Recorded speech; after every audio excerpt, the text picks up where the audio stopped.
So, yeah. See, we were saying we were talking about how like rules for law enforcement and shit has just changed immensely over the past, at least decade and everything like that, nationwide. And it's like, what the fuck, Yeah. Yeah, boy, Alfred. God damn. Like a great name, dude. Great name. So, What a day. yeah, it sounds like you had a pretty fucking rough go at it today. Dude, I'm 75 hours one week, 65 next. I get 6 days off a month. That fucking sucks. Nope. Long. Nope. Nope. Nope. Nope. Nope. Nope. Nope. Nope. Nope. Nope. Nope. Yeah. Dude, but how you been? You're still breathing, it looks like. Who, me? No, the other guy. Yeah, just tired, man. I don't know. Yeah. Just tired, trying to make sure I'm there, dude. Yeah. No, it's all Trying good, to man. provide for the kids. The picture you sent me on Facebook of the shit you're working on today. It's like we got another guy in my Discord server. He's a Marine, former Marine, and he is kind of like a handyman and does shit like that too, where he just fucking fixes shit. And he gets so fucking mad because he's like, "Oh, dude, I was throwing wrenches." Yeah, exactly. Like, fuck So let me see if TJ can come on here. This would be fun as shit. Because yeah, he does the same kind of the line of work same. It's not the same, but it's similar. Yeah. And man, when he'll post shit and like I'll be like, what the fuck? He's like, this thing is completely fucked, and I have to fix it right now. Yeah, they just call you. Hey, we need you to fix it. Industrial multi-craft maintenance automation technician or some shit like that is what the title is. Yeah. And I've been doing it for since 2016, 2015, 2016. So how I tried my hand. You just need to get a job, and that's what you did? Yeah, I just started, a few years after we got out, and it took off from there. If you got any kind of mechanical mindset, you know how shit works. Hey, I can take that apart. Hey, I can put it back together, and then it just goes from there. It just expands from there. No, I get that because like in 2011, basically, this dude that I knew who I bought my house from, he's like, hey, I need help. Like I'm an electrician and I need help in my job. And I was like, all right, I'll do that. Yeah, industrial stupid. What? Yeah, industrial electrician control. Yeah, it's all different than residential. We were doing he had a bucket truck, right? So we were rolling like the fucking like car dealerships and shit like that, like big parking lots that had the like 1,000-watt HID lamps and everything like that, and all that shit. And we were rolling that in a bucket truck. My second fucking day on the job, the power was off, and I grabbed a capacitor, a fucking 3-phase 480 capacitor, right? No, it's cool if you grab them. It's cool. Just don't touch the leads. Don't touch the leads. Well, I did. I grabbed the fucking thing, just like by the hand, and I was like, oh, and I went for a ride, and I'm like, ah!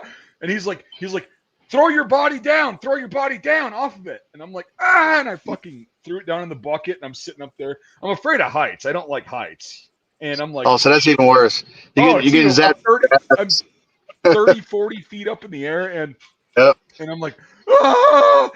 But I got to do it because I got to make money. I got to work, I need the dollars, but I might die. Right. And it's like, fuck, man. Like, that was fucking awful. And he's like, don't ever do that again. Like, now, you can grab them all you want, man. I grab them all day long. We run 480 capacitors, 3-phase 480 capacitors, 20, 30. I grabbed it like a grenade. I grabbed it like a grenade, where I'm like, okay. And I'm like, I went for a ride because it held the charge. For anybody who doesn't know what a capacitor is, it's just like a super battery. You touch the tops of them damn things, You touch some leads, they will send current through your ass. You go for a ride. You'll go for a ride. Yeah. Not I had a good. new guy. I got a new guy the other day leaning against my toolbox, and I had a 30 amp capacitor, and I just pulled it off, so it was still fully charged. And he was leaning against the stainless steel top on my toolbox, and I fucking turned it over, and it lit through him. It wasn't as bad as that though. Oh yeah. It was just a little, hurts, though. handheld capacitor. Oh yeah, it lit him up, but yeah. he's Well, there was lazy. another time too. I was changing a ballast on a 277, just a compact fluorescent fixture in a I've been hit by that. yeah, it sucks. It's like because you go, why the 77 hell hurt, man. am I getting nailed? Yeah. And I figured it out. Makes It was my fucking nipple wire tingle. strippers, dude. It was my wire strippers. Because Oh, I'm a big fucking dude, and like my hands are big, and I had these wire strippers, like these Klein wire strippers, that I was touching the metal when I was cutting the fucking lead. Yep. And it would be like, God! Every new set of wire strippers I get, I dip them in Plasti Dip so I can cover up whatever they cover up. Yeah, that's what you got to do, man. Like it fucking sucks Yep. if you go for a ride. 277 really hurts. 120 is like okay, it'll get your attention and it fucking hurts. 277 sucks. 480 is awful. 480 will blow you off of it, man. Yep. It'll blow you off of it. I've seen it. I've seen dudes blow their feet off and shit. 480, 600 volt. The amps is what matters. If it's more than 10 amps, you're fucked. It's gonna hurt. Yeah. 0.8 amps will stop your fucking heart. 8 milliamps. It's 0.08 amps. That's what I said. 0.08. Yeah. Or It did will I say fuck you up. No, I meant 0.08. Yeah. Okay. Yeah. I fucked that up. But yeah, it's 0.08, and dude, it's yeah. But I'm glad I don't have to do that anymore. I stopped doing that in like 2015. Oh, I do it to wake myself up in the morning. Just go over there and touch some leads together, wake myself up in the morning. Fucking wake myself up, man. Like, man, you look tired. But don't worry, I'm gonna go wake up real quick. Fucking lick something. Spray some water on something. Yeah. No, it's good. I got a bottle of smelling something. That's really good to see you. It's good. Yeah, I'm still alive, still kicking. Good. Still kicking. Good. Yeah. No, I've been reconnecting with people recently who I was with, and Jake or Bravo, the guy Bravo on the screen is one of them who was with me in Iraq, and it's really cool. And like we were talking about earlier, like with ammons or ammo. Yeah. I think I sent him the link, so he might pop on when he's not busy. But it'd be cool to reconnect with him too, because we kind of all went through the ringer 15 years ago. Yeah, I mean, shit, he lives outside. Last I talked to him was 2 or 3 years ago when he was actually responding. And he lives in Birmingham, which is only like a 2-hour jump from me. So that's right. Birmingham. So I was like, I'll fucking go out there for a weekend and we'll fucking drink and catch up, Shoot some fucking guns, have fun. Go to Saw's barbecue. I've never been to Birmingham. I mean, that'd be new for me altogether. So I'm down. I don't care. I mean, I'll drive out there. Yeah. I'm just glad he responded today. Like I literally I've been trying to like message him for like a couple of years now, and finally today he responded. I said, "Oh shit, he goes dark." Yeah, he goes dark for a while. I don't know why. Yeah. Well, I mean, yeah, like I messaged you in the Facebook message chat. That's kind of what I think is going on, but no, it's all good. Like we're all in this together. Like again, Jake and I, and Smitty or Trey, his name is.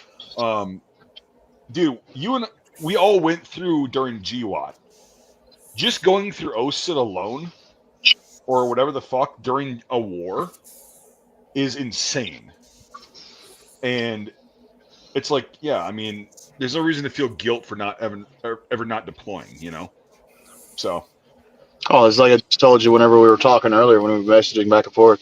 This shit didn't get me nowhere. The only thing it would get like us is we're either going to end up in law enforcement or we're going to be turning fucking wrenches for the rest of our lives. There's nothing to fucking claim about it. It doesn't matter. Well, hey, Jamie, I got 8 Phi Ed credits in college. So, I mean, there is something to be said about that. Come on. I got 8 Phi-Ed credits.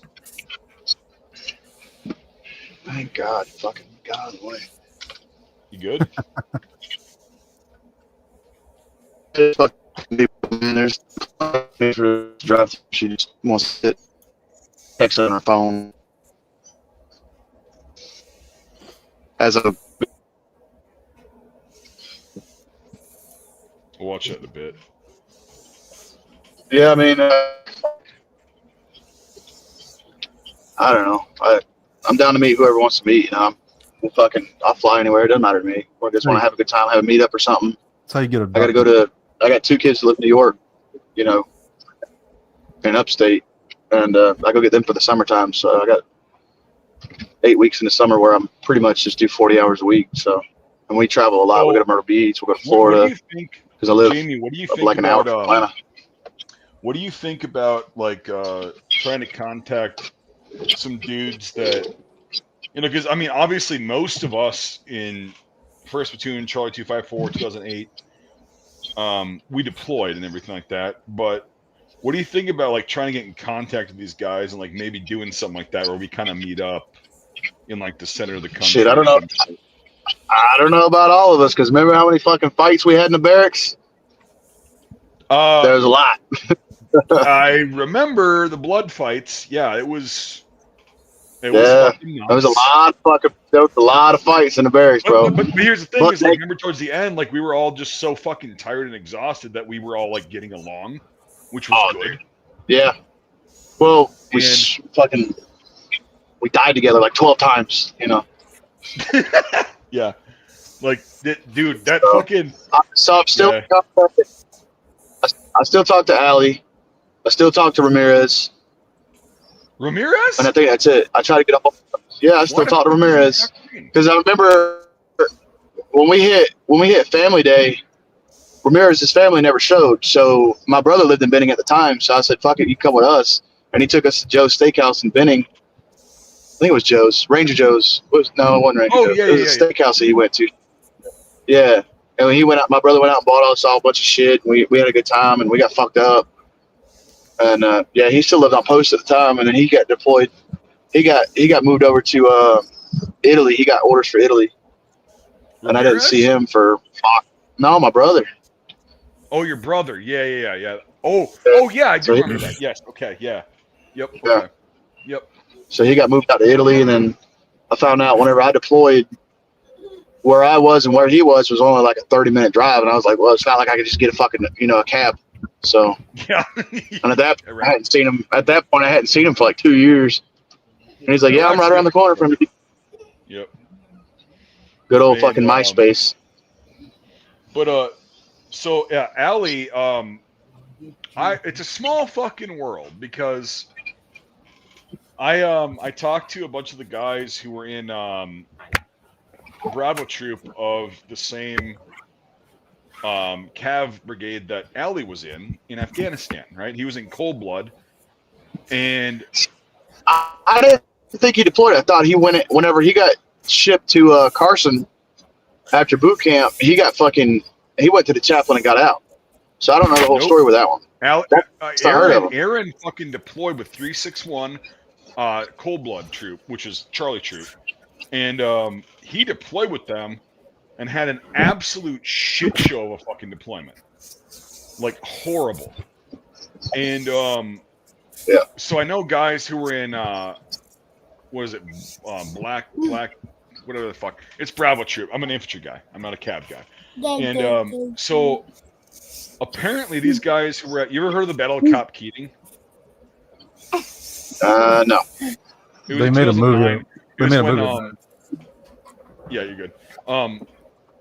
It was the guys that got overrun in Afghanistan. They made the movie about it. Outpost. Outpost. That movie. So those guys that I happened to come across, which is fucking insane, because it's a small world and my YouTube channel and all that shit. But like, I came across them. We were talking about that, and I said, "Hey, do you know this guy?" And they're like, "Oh yeah, we heard about him." Because Aaron got shot in the fucking K-pot on a patrol, like he was mounted. So he was on a 240. Yeah. He got shot in the K-pot. They thought he was dead because he was bleeding everywhere and all that shit. And he had a concussion. And then, Jesus. yeah, no, Aaron had a rough time over there.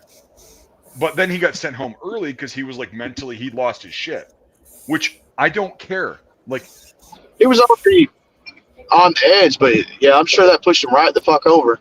dude, that's so stressful to be in that He had a situation. hard Wait a minute. time training. Yeah. Dude. And so anyway, he got sent home and then he got discharged. And his DD-214, they were like, the one you got from basic is your DD-214. So he doesn't have a CIB on his DD-214, doesn't have any of that. But there's people and him, like, he was there, he did his thing, he got hit, and they fucked him. That unit was notorious for fucking people, right? And so he doesn't have anything on his fucking DD-214 except his basic training shit. And I'm like, Not really. what in the fuck? So he's not entitled to VA benefits, right? He's not entitled to anything else. No, and so, that sound familiar? Yeah. Yeah.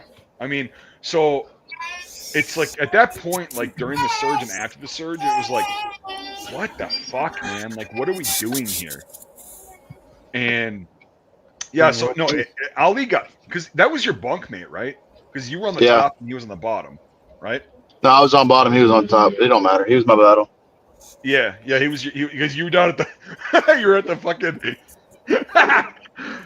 when they came in the first few days, it started with the fucking air horns and shit. Was that you that put your head through the ceiling? No, that was Allie. I think that was Allie because he was on top. Well, that's what I just asked. Okay. Yeah. So yeah, it was. Yeah. No, no. You know who it was? It was fucking Akers, Drill Sergeant.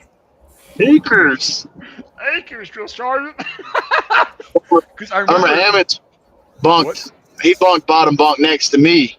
Yeah, whenever the lights were out, I was like, Hammonds, I can't fucking see you. Smile. Before we started calling him Shadow. Before we started calling him Shadow. And he's like, bro, shut the fuck up, man. Motherfucker, I'm gonna fucking beat your ass. Yeah, fucking deep country. Deep country, motherfucker. Dude, that guy, like, his accent was so fucking hard to understand at first. And I'm like, dude. Once you get into it, like, well, for me it was, because I'm from fucking, the Nordwoods up here in Wisconsin, and then like, Ammon's like, he and I became friends, and then remember Anthony? Yeah.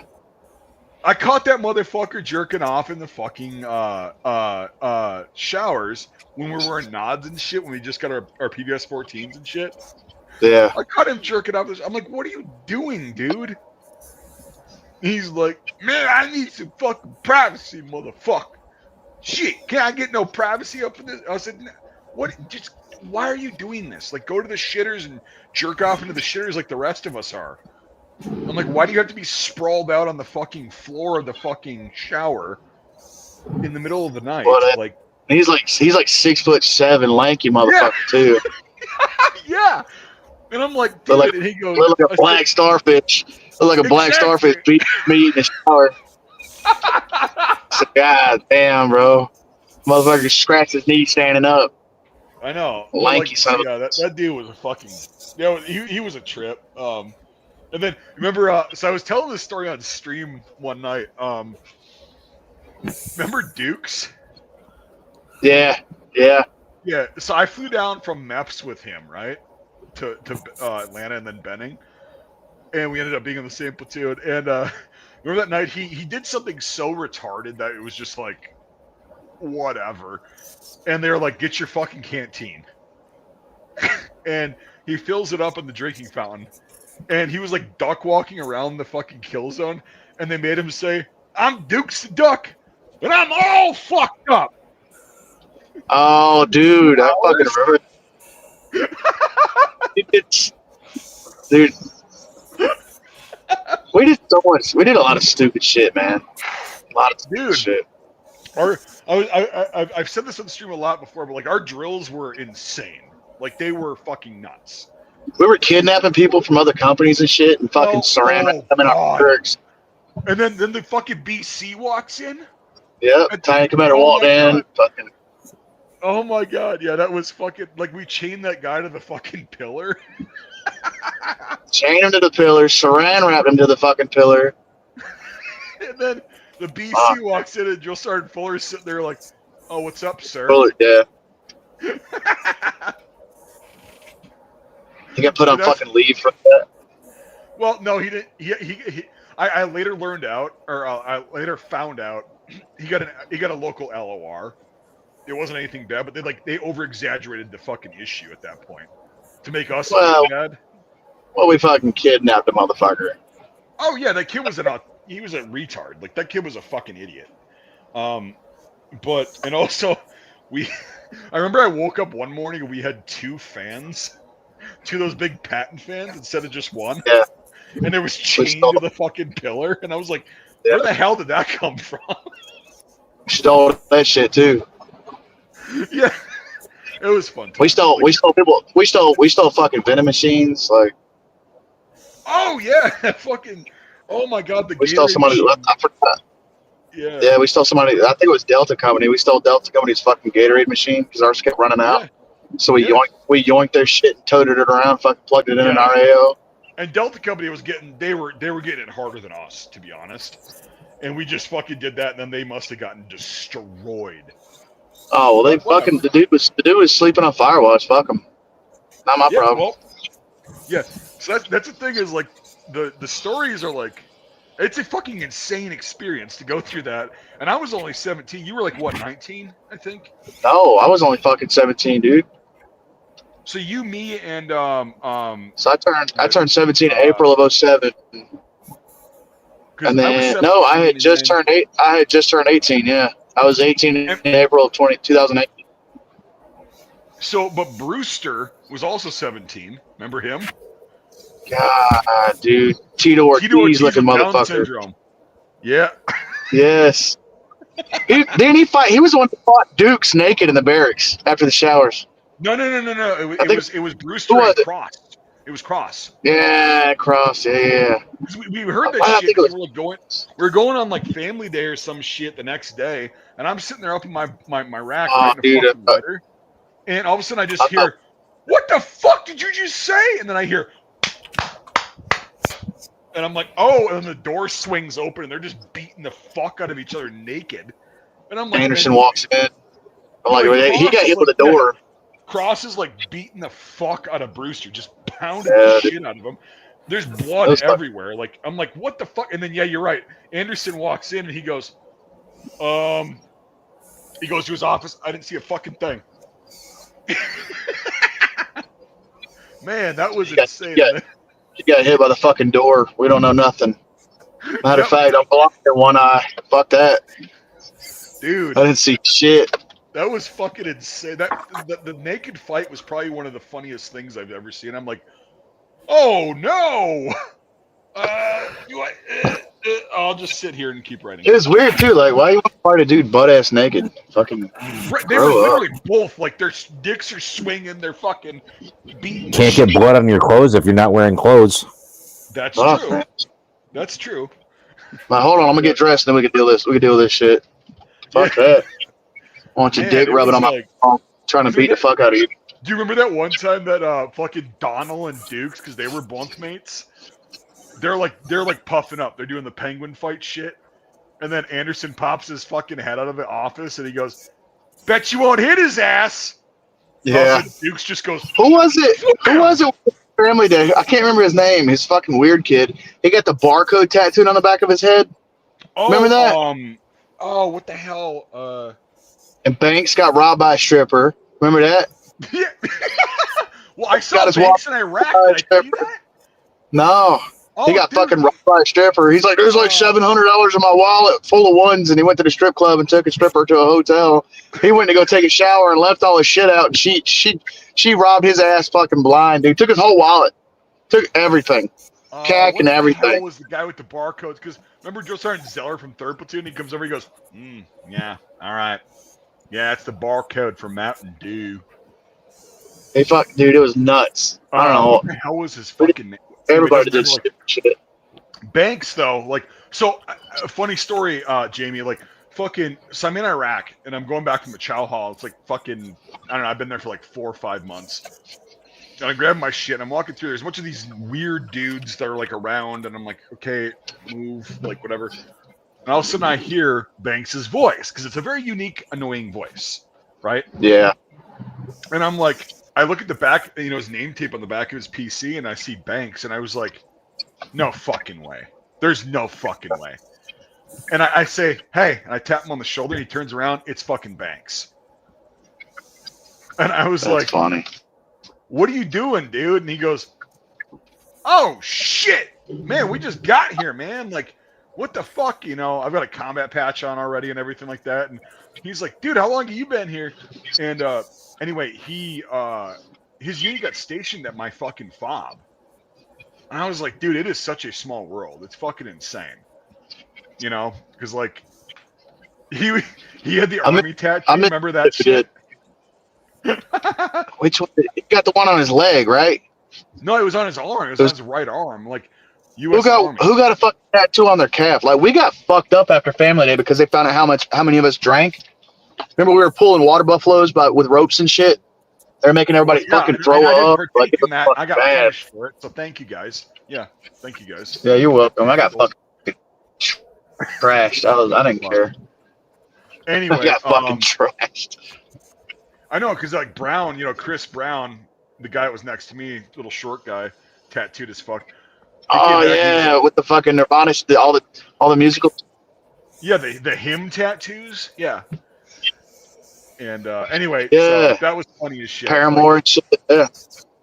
Yeah, it was a very fun time. Oh yeah. Oh yeah. I think what I miss most about the service is the guys, man. Not the shit we went through, the shit we did. It's the guys. That shit's fun, man. You can't get away with doing none of the stuff we did in the fucking. You can't get away with none of it now. No, it was very fun. Like it's a kind of cliche term, but I miss the monkeys. I don't miss the circus. Yeah.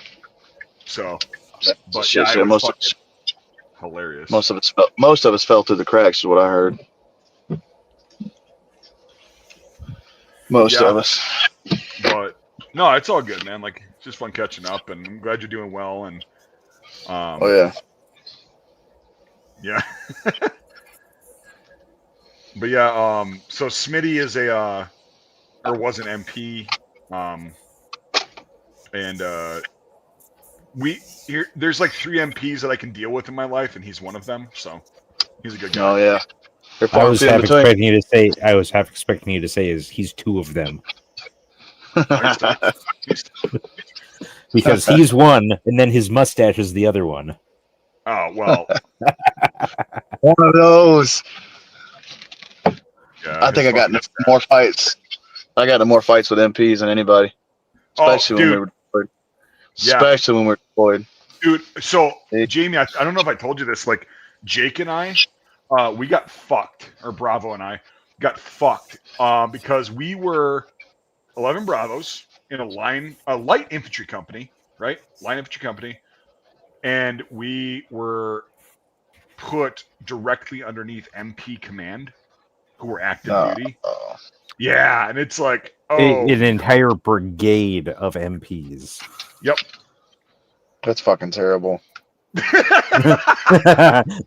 Terrible. Mike's got much worse stories in dealing with them than I do, but the one that I have was their brigade sergeant major. My portion of the mission was transporting detainees and dignitaries back and forth to the facilities. But one day we roll into Cropper where Mike was living, and I don't remember if we were doing a PSD mission or if we were doing a detainee transfer. But their brigade sergeant major, fucking black guy named Ashford, pulls my entire fucking column aside. Every guy from every fucking truck. There's like two squads of us, and sits us down and gives us a fucking temperance lecture on why MPs are better than infantry. And what it boiled down to is MPs are better than infantry because they wear their uniforms properly when deployed. I had a whole conversation, and I'm not trying to insult anybody that's an MP. I had a whole conversation about. Nah, so me and my brother were shooting the shit because he got into plenty of fights with MPs, and he was third ID, and then he was Ranger, and then he got deployed over to Italy. So we were all talking shit, and we had some of the guys he deployed with. We were all sitting around at his house one night, and we were talking shit around the campfire about how MPs are trained strictly to handle infantry guys. That's your combat training.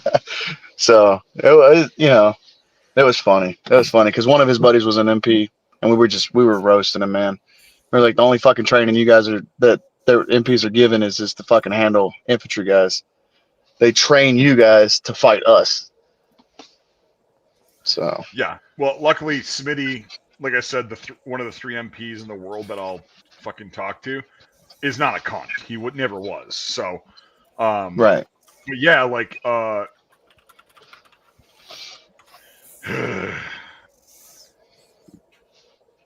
the MPs that oversaw us, I guess, in Iraq, it's like you're tying one hand behind my back. Just tie both of them. Just fucking get it over with, right?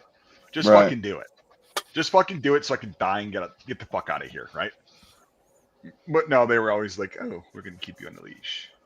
We're going to keep you on a leash. And it was like, we were, because like, I know, like I've told this on stream before, but whatever, fuck it, it's fine. So Jake and I were in the same company, right? He was in 2nd platoon, I was in 1st platoon, and when we got to Kuwait, we got split up, and most of our 1st platoon and 2nd platoon and 3rd went to another company, right, to do like the convoy ops and shit like that, infantry shit, and we got sent to this fucking prison called Camp Cropper in Iraq, right? And that's where they held Saddam before he was executed and all that shit, blah, blah, blah. And the MPs were like, we don't want you here because you're too aggressive. And we're like, well, yes, that's our fucking job, right? Like, is to be aggressive, right? And eliminate threats. Okay, well, they didn't like us at all, so they just gave us the shittiest jobs possible. And I'm like, okay, this is fucking gay, but hey, whatever. I can just ride this out. Like I can just ride this out for a year and go back. I got a combat patch. I'd say I did nothing. Well, they created so many fucking problems in that prison that could have been avoided. It's fucking insane. Like, if you want to think about it, like it should have been a fucking easy in and out deployment. Done. And then we go back home and whatever. MPs, our own command didn't fucking help any. Well, that's another thing. We've talked about that. But like MPs, our own command just gave up to them. They just kind of, okay, whatever you want to do. They just bent over. Yeah, exactly. They bent over. And so me as a fucking E3, I'm like, none of my skills are being utilized here. None of them. Nope. And if I do utilize them, I get in trouble for them because it's an excessive amount of force. So, why did you send us here? And we heard about you guys. When I went home on leave, dude, I think I was telling you this on the phone a couple months ago. There was a couple of 30th ID guys, right? That I saw when we were at BIOP, right? And I said, "Hey, what are you guys doing? Where you guys at? Because you're fucking bored. The plane took for fucking ever, blah blah blah." And they're like, "Oh, we're like 30 miles west of here, at this shitty little fob that nobody knows about, and we're getting blown up and shot at every fucking day, and we have no support." And I was like, why the and we have entire battalion of infantrymen sitting here on the VBC doing fucking nothing. That's what pissed me off. When we went home on leave in October of 2009, and I found that out about the 30th ID guys, I'm like, why the fuck aren't we there helping them? Because they're getting their shit shoved in like Jamie did. It's like, You're getting your shit shoved in, and we are sitting here with our thumbs up our asses. In some cases, literally. Well, we won't talk about those people. Don't name them on stream, please don't. Zimmy. Well, yeah, but yeah, I don't care about him. Fuck him. But like, that was our first sergeant. But no, I'm like, because when I heard about that, I'm like, dude, what the fuck? Like, why aren't we out there with you? And he's like, I don't know. We're like really short, like we're stretched thin. We're getting destroyed. And I'm like, we should be out there helping you guys. Yeah. And so we had this discussion like while we were waiting for the plane and shit. And I'm like, oh my God, this is even more retarded than I thought it was. Like, what are we doing? Like, it's insane to me because like we would have gladly gone over and helped you guys. You know? And Anything like, to get off the fucking VBC for. we'll also a do our day. fucking jobs. Yeah. Maybe. Leave the wire. That'd be nice. Yeah. I was a fobbit, so I openly. I say that. wasn't, but I didn't get to fucking do anything. But like we should have been over there helping you guys. Like if they put you guys in that shitty of a situation, like we should have been over there helping you guys. Like, yeah, let's fucking go. But it was so fucked up in 2009 because it was so political. That's the problem. It's like it was so political, and they didn't want to make a scene. And they didn't want to, That was early Obama administration. That's why. Yeah, exactly. There you go. Yeah, And, it was right after he took office. well, because like And we then were yeah. Go ahead, Jamie. No, I was gonna say when we were leaving, we were fucking watching the Iraqi army and Iraqi police roll around in fucking Tiger tanks and all this fucking armor, and I'm like, dude, these fucking guys are just gonna give it away anyway. They're too scared. None of them knew how to fight. All they want to do is kick soccer balls around a little bullshit fobs that they had. I thought the same thing when I saw their 1114 up armored Humvees. I'm like, those were fucking brand new in 2005 when I was here on my first tour, and now the Iraqis just fucking have them. And it was the Iraqi police that had them, so they were painted white with blue hoods. Yeah, it's like I think the last few weeks we were there. We were leaving. We were just running bullshit ops, and every time we'd pull in somewhere because I was gunner on lead Humvee, you'd see a new Tiger tank sitting on the side of the road, and I was like, dude, what the fuck is that? Pointing up the fucking interstate, and I'm like, what do we do with this? Because it's not, I don't know. There's a lot of shit, a lot of shit shouldn't have happened that did. Yeah, we survived it. We're good to go. Like, yeah, it irritates me that like, it's like, okay, here's the thing, dude. We were all trained as combat arms, Smitty included, right? Well, and MPs, nah. Well, Smitty himself. I'll include him. We were all trained to like, our job is to go in and fuck shit up. Okay? Because it's a threat.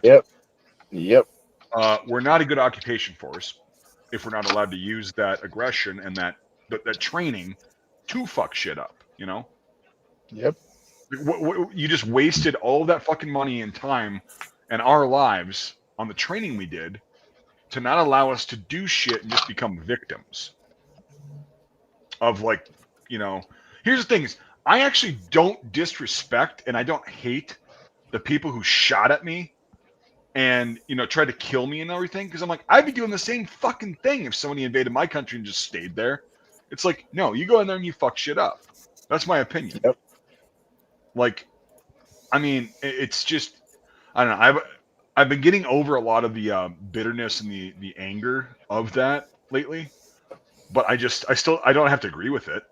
I never have to agree with it, but nah. Yeah, it's just my opinion on that whole thing. So yeah, I mean, well, shit. I just got home, guys. I'm gonna get inside and see my little girl. Yeah, man. Hey, thanks so much for coming on, buddy. Good to see you again. Of course. I'll do it whenever I can. It's fucking chaos right now. Yeah, sounds like you're really busy. So, but yeah, we'll chat you later, Jamie. All right, brother. See you guys. Later. Bye.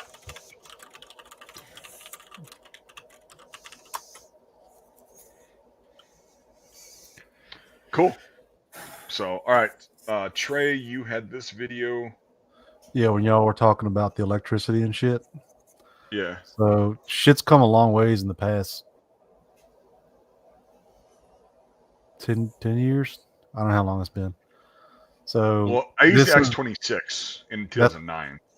I carry the X26P now. We're supposed to be updating. This is the newest one they have. This is the Taser 10. It's called Taser 10 because it has 10 shots. 10 which with probes? Okay, let's see it. I gotta talk to him. So that's not added noise. That's what it sounds like when you flip the safety off. No, I know the X26 did the same thing. Less loud.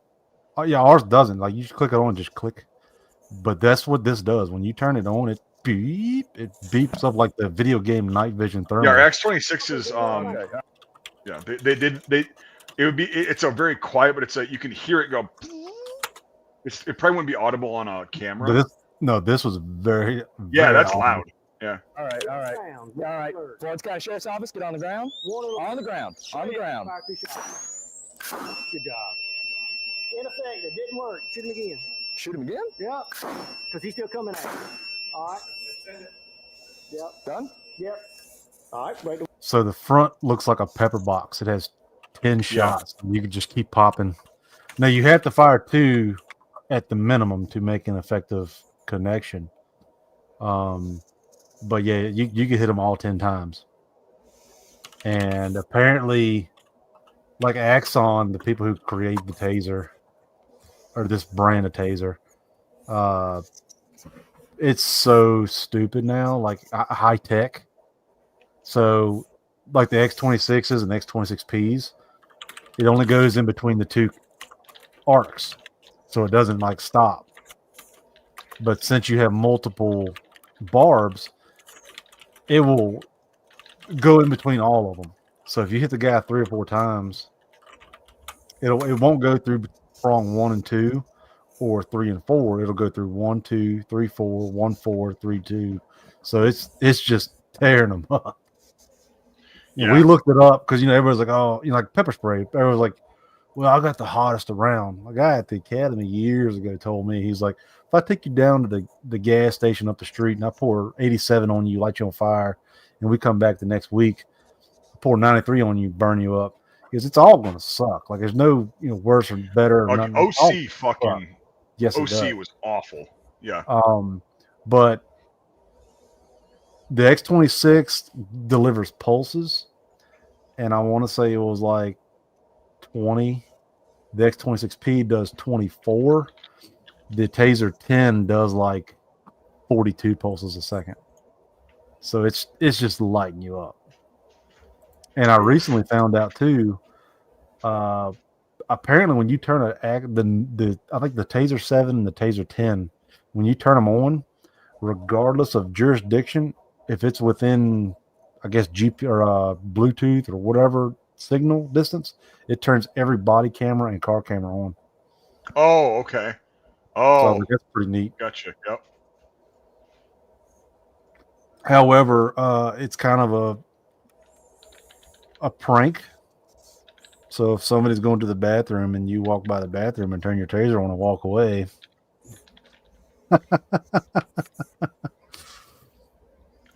Yeah, I mean,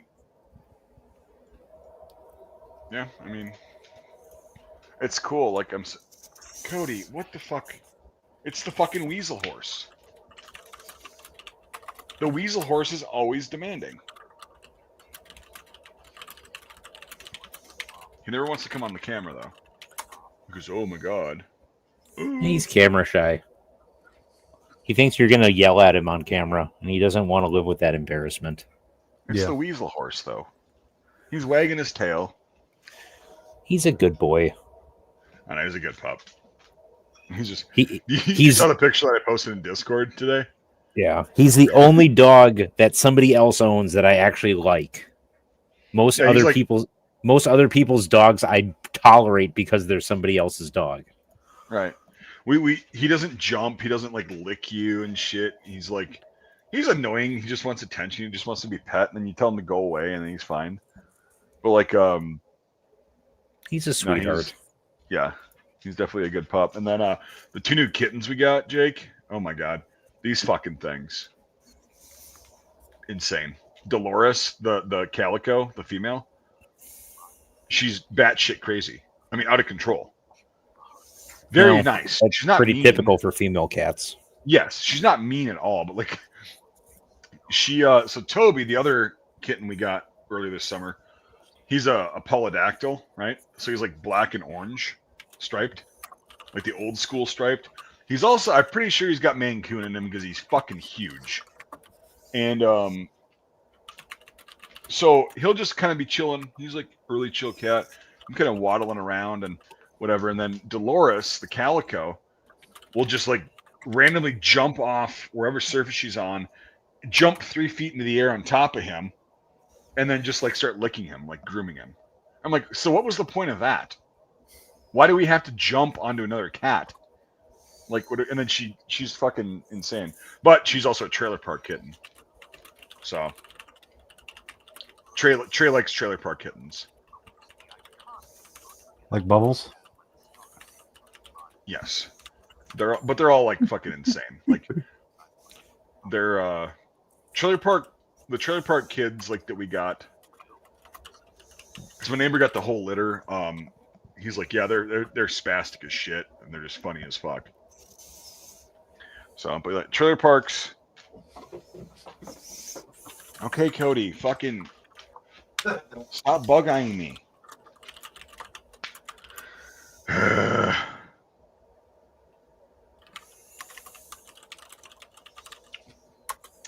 No, it's cool to see Jamie. Like, I actually haven't seen him since we were, since 2008. So, the favorite French firearm that I have is, because it's so fucking unique and weird, the 1886-93 Lebel. Jake The shot one it. that I hit at 600 yards with, but Yep. I couldn't hit the same target with the 1917 Enfield. Yes, that one. Oh, it's Brett. He has arrived. Oh, be right. Fagerland. Hello. That is some hat. It is not the best hat, but it is definitely That's a fucking one Hardy of- hat, dude. it's one of the hats of all times. Yeah, That's a Hardy hat, right? it's a Hardy hat. The I don't know how well you can see 1858. it. The light in my shop is pretty shitty, but the brim has been rolled in. So So would they not crown. have the fuck is it called, the on the top for officers, what the fuck is it called, oh my god, I'm really bad at myself for not being able to remember Scrim? this. The scrim? No, the quadrifoil. No. Oh, They would No, have had that on this a Hardy is- hat. this isn't listed any for me. Okay. Yeah, this is for Bentonville. I got to get it dirty. Apparently, everyone says it's too clean. Well, you should have got it from Dirty Billy's. Dude, here's the thing, like, I'm gonna get my Hardy hat, like, from Goober Grabber. Like, I'm gonna get it kind of fucking looking a little bit disheveled. Slutty. Slutty, yes. That's a good way to put it, yeah. I'm gonna get it looking slutty, but like, I mean, here's the thing is people who are reenactors, most of them have never been in the military, and I'm fine with that. I don't give a shit. They don't understand that, hey, whenever you can get like clean shit and like new gear, you do it. You also launder your gear constantly as soon as you can. So you're not always like fucking filthy. You're filthy when you're out there, Yeah, you know. I don't know. What do you think about that, Brett? that's a very good point because,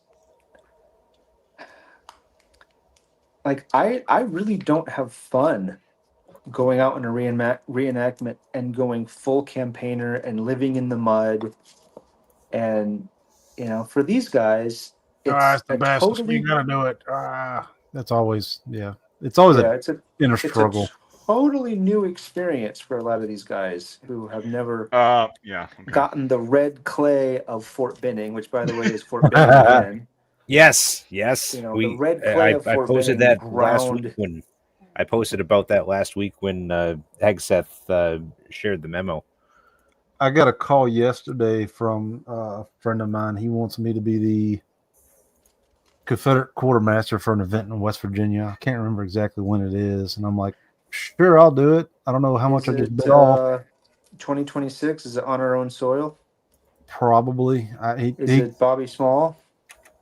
Yep, it'll be them. Yep. Yeah. So I'm the Union Ordnance Officer for that event. Okay. Yeah. Yeah, he called me yesterday. I was at work when he was like, "Let me give you the lowdown real quick." I was like, "Yeah, go ahead with it." So I was like, That's looking to be an awesome event, I gotta say.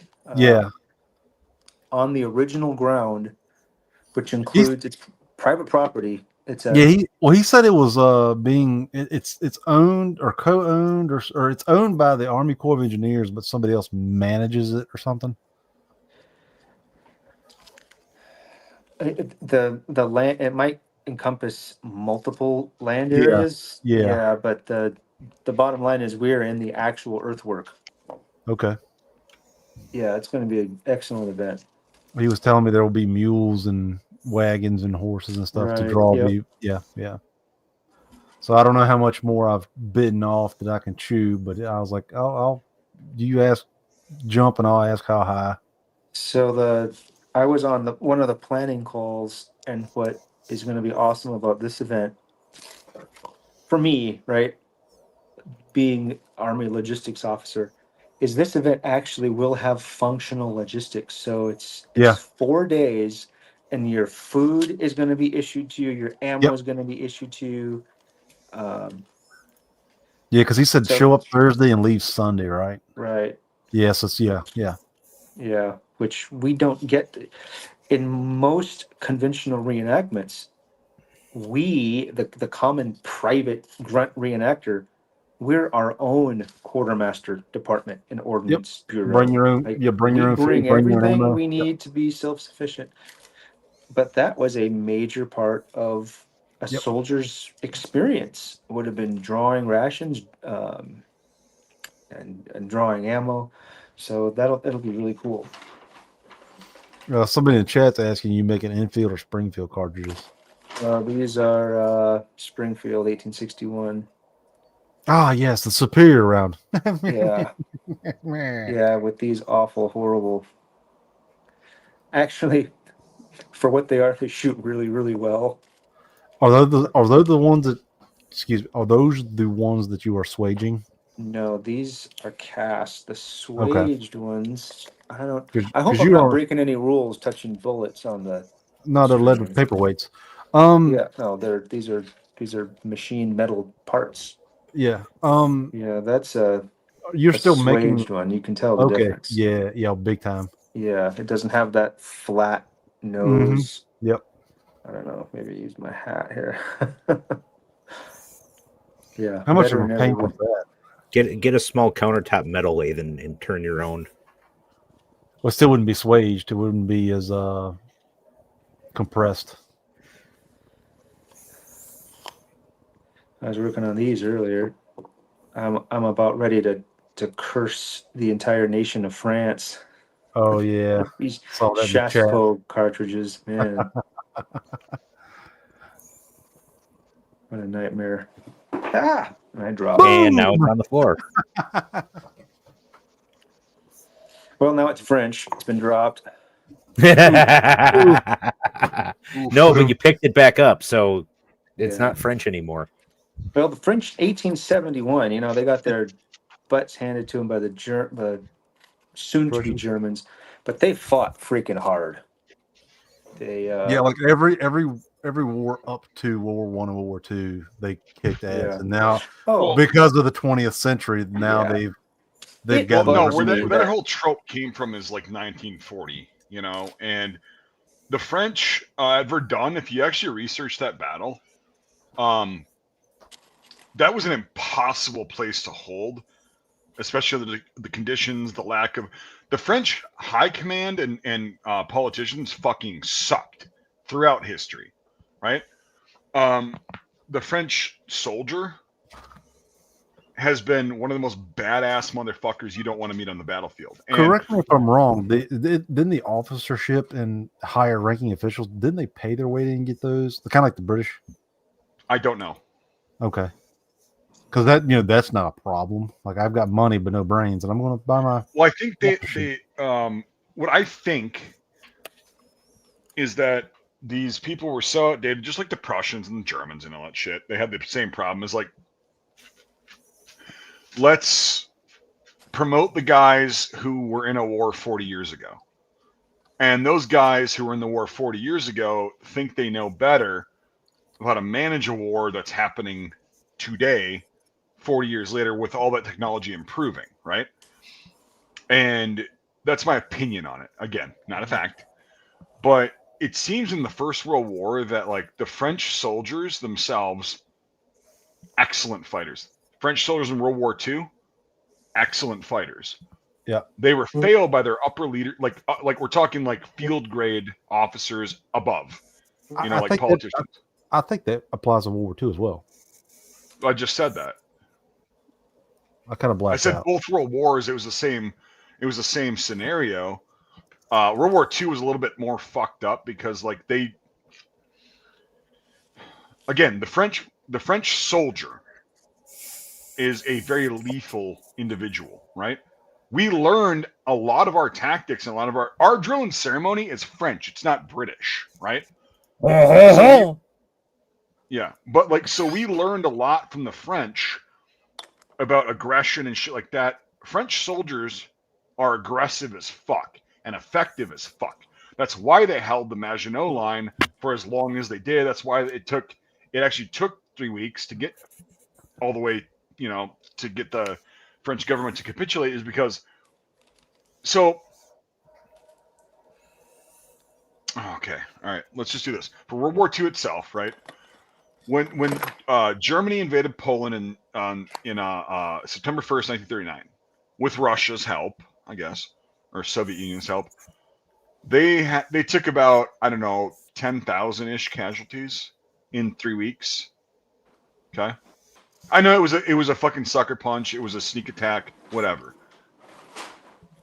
And when they invaded France, they took 140,000 casualties in about the same amount of time. So the French army, the French military themselves, like the fighting force, very good, very effective. Their leadership has always fucked them. Does that sound familiar? Not at all. I don't know what you're talking about. Yeah. So part of the problem with France, especially leading up to World War I, is the ruling party in charge changed constantly, and they each had different political philosophies concerning the Navy and concerning the role of the reserves. So the Prussians, who conveniently had a king, and the Reichstag pre-1918 was more of a rubber stamp to an extent. But the Prussians were able to build a cohesive doctrine. Well, the French, their governments kept changing. So you'd get one political party in, and so they would fire everyone who was politically aligned with the old party. They're out. yes. So the French Navy had this constant effect where for a couple years they want to build torpedo boats and destroyers and be like small attack craft, and then we're going to be a commerce raiding navy, and then 2 years later the government switches and they say, no, we're going to go back to building battleships, we're going to fight in a conventional line, and we're going to go toe to toe with a rival. And they kept switching back and forth, so you end up with this mishmash of two like polar opposite doctrines. And it was the same thing for the military. Do we rely, like the Prussians and Germans do we rely on the reserves fighting in the line? So the Prussians and the Germans, when they mobilized and they brought the reserve units up, the reserve units filled in the front line right next to the active duty. The French were afraid no, because the reservists, they're going to be older, they're going to have families, they're going to have kids. They're not going to be, like Mike was saying, they're not going to be aggressive. You want that 17, 18-year-old kid with not worried about a wife and child back home. He's the guy who's going to be fearless and charge straight at the enemy with that elan and that power of morale that will overcome the enemy. To And add on to that, if you can What's get an that? early 20s soldier who has small children, and you can convince them that this whatever country is a direct threat to your children, you will get that aggressiveness. Yeah, You had like to the work harder to Dutch. convince them, though. That's the problem. Right, but you will get it. But no, I'm not disagreeing with you at all, because Yeah, it's well, like, that was the French philosophy. So they, Mhm. in fact, one of their politicians quite famously, I think it was in the 1880s or 1890s, les réserves, c'est zero. The reserves are nothing. It's like, it's all about the active army. And then the other political party was like, no, the reserve, we need to fully incorporate the reserve instead of, because the French originally, they're like, one party thought the reserves should just man fortresses. That's all they're going to be good for. Have them man the fortresses, and then the active army, the young 17 to 22-year-olds, Yeah. will go actually fight in the field. So what they end up is, when it does come to the field, they end up outnumbered on the maneuver battlefield by the Germans, even though the French, when at the stroke of the start of World War One, had a larger standing army. They end up outnumbered by the Germans, hmm partly because they had that less faith in the reserve, but they switched back and forth so many times that it was like a schizophrenic Yes. military, that they don't know, what are we doing? Is this the year we do the reserves, or is this the year we do the active army? Are we building battleships this year? Are we building, the cruisers? And the friendship was jeune école, so the young school, where they thought battleships are obsolete. We can bring Britain, primarily was the big enemy. We can bring them to their knees with these long-ranging cruisers that will just go destroy all their commerce. And then they Right, and changed their mind that and was said, no, fucked now we up. need to build Yeah. battleships again. So you get this back and forth. It meant that you didn't do either of them well. You end up with a mishmash of ideas. But Yes. of course, that's the people in charge, the French soldier on the ground. Yeah, until 1940. And now we have this stupid trope of the French sucked, never fired, only dropped twice. It's really unfair. That's what I always bitch about. I bitch about in videos. I'm like, okay, What's whatever, that? fine. But like, I think it discredits Mm-hmm. the French Yeah. soldier, not the politicians and the fucking It's decision like, makers. it's the boomers' favorite line whenever they see a label or something, like, oh, ha ha ha, never fired, dropped twice. Oh, gee, I gotta dip some cartridges here. But Brett, the AK-55 and 61 cartridges weren't dipped. Yeah, yeah. The 19, the Going a little too 1911 hard on the 45 fucking beat Nazis. stream zapped. Oh God. But no, Brett, to what you were saying is like, even to this day, like, I wouldn't fuck with the French. Like, I really wouldn't. Like the actual French, like soldier grunt, basically 05 and below. I wouldn't fuck with them. It's not worth it. But like, I think they're the most capable major army in Europe. yep.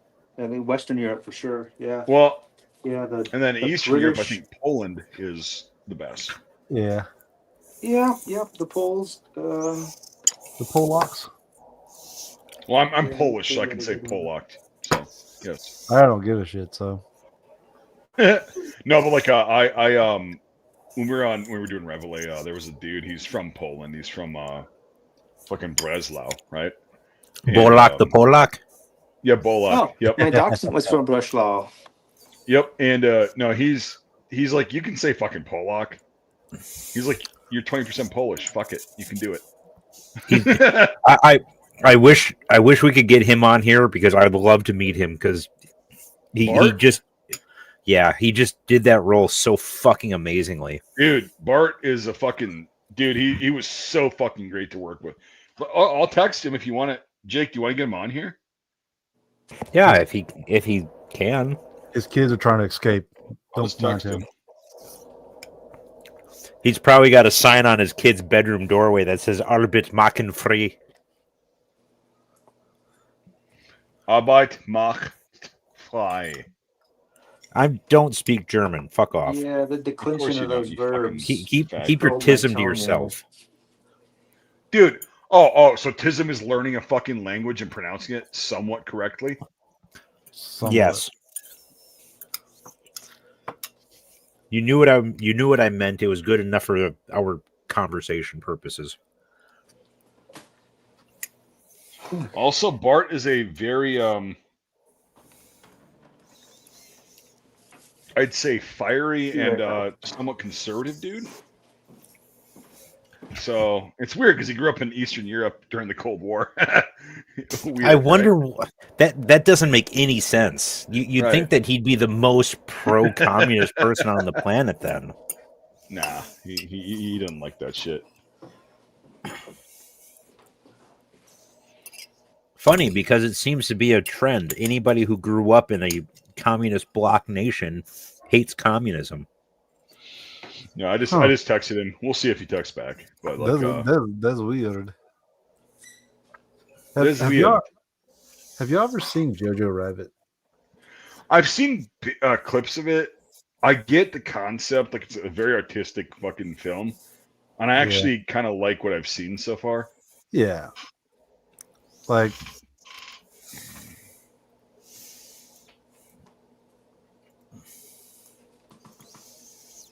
for comedy. I don't know if we can play this without getting fucking Zapped.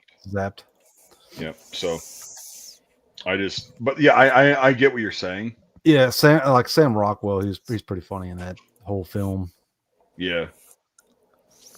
But yeah, Jake, I just texted Bart. So if you want to talk to him, you can talk to him. I know one phrase in Polish, and that's basically "good morning." What is that? Brett, where's the child laborer? Dzień dobry. Yeah, Bart will teach you how to say it correctly. I guarantee you. Well, my buddy from Gdansk is the one who taught me how to say it. So yeah, but you're also not Don't good you with mean languages. Danzig? Was machst du? Was sagst du? it's What is it? Gdansk, not Gdansk? You mean Danzig. Ja, Danzig, halt die ja. Fresse, Jake. Halt die Fresse. Was sagst du, Brett? It's over a dirche.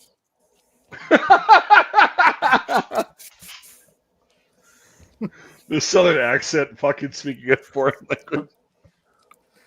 Oh, go allow me. Gorlami. Yeah. No. I took German for like 3-ish semesters in in college, and then like working with native German speakers on Reveille, like I was able to like kind of get a little bit. I'm not fluent at all. It's just like when I was talking with John the other night, in Arabic, I lose a lot of it because I just don't practice it. If you practice it, what? White people, yeah. Yeah. Well, it's not white. Come on. White people. Don't be a faggot. Oh, white people. White people. But You put the H before the W. Get out of there. no, it's like languages are like if you don't practice them and like, you're not doing it every day, like it's very difficult. It's perishable, yeah. Oh, very perishable. Yeah. And so like, when I was talking with John the other night on the stream, and I was like, yeah, Shlonikawad, that means literally what's up, pimp. Dude, that food did look amazing. Fuck! I asked you for the recipe. I'm just waiting for a reply. Yeah, But man. dude, Iraqi food. Fuck! Don't get me started on this fucking shit again. Nah, Like yeah, that we're good. fucking Iraqi food is so fucking good. It's like Jesus, man. Like Brett, you said you've tried it, right? You were offered it. Yeah, and I ate.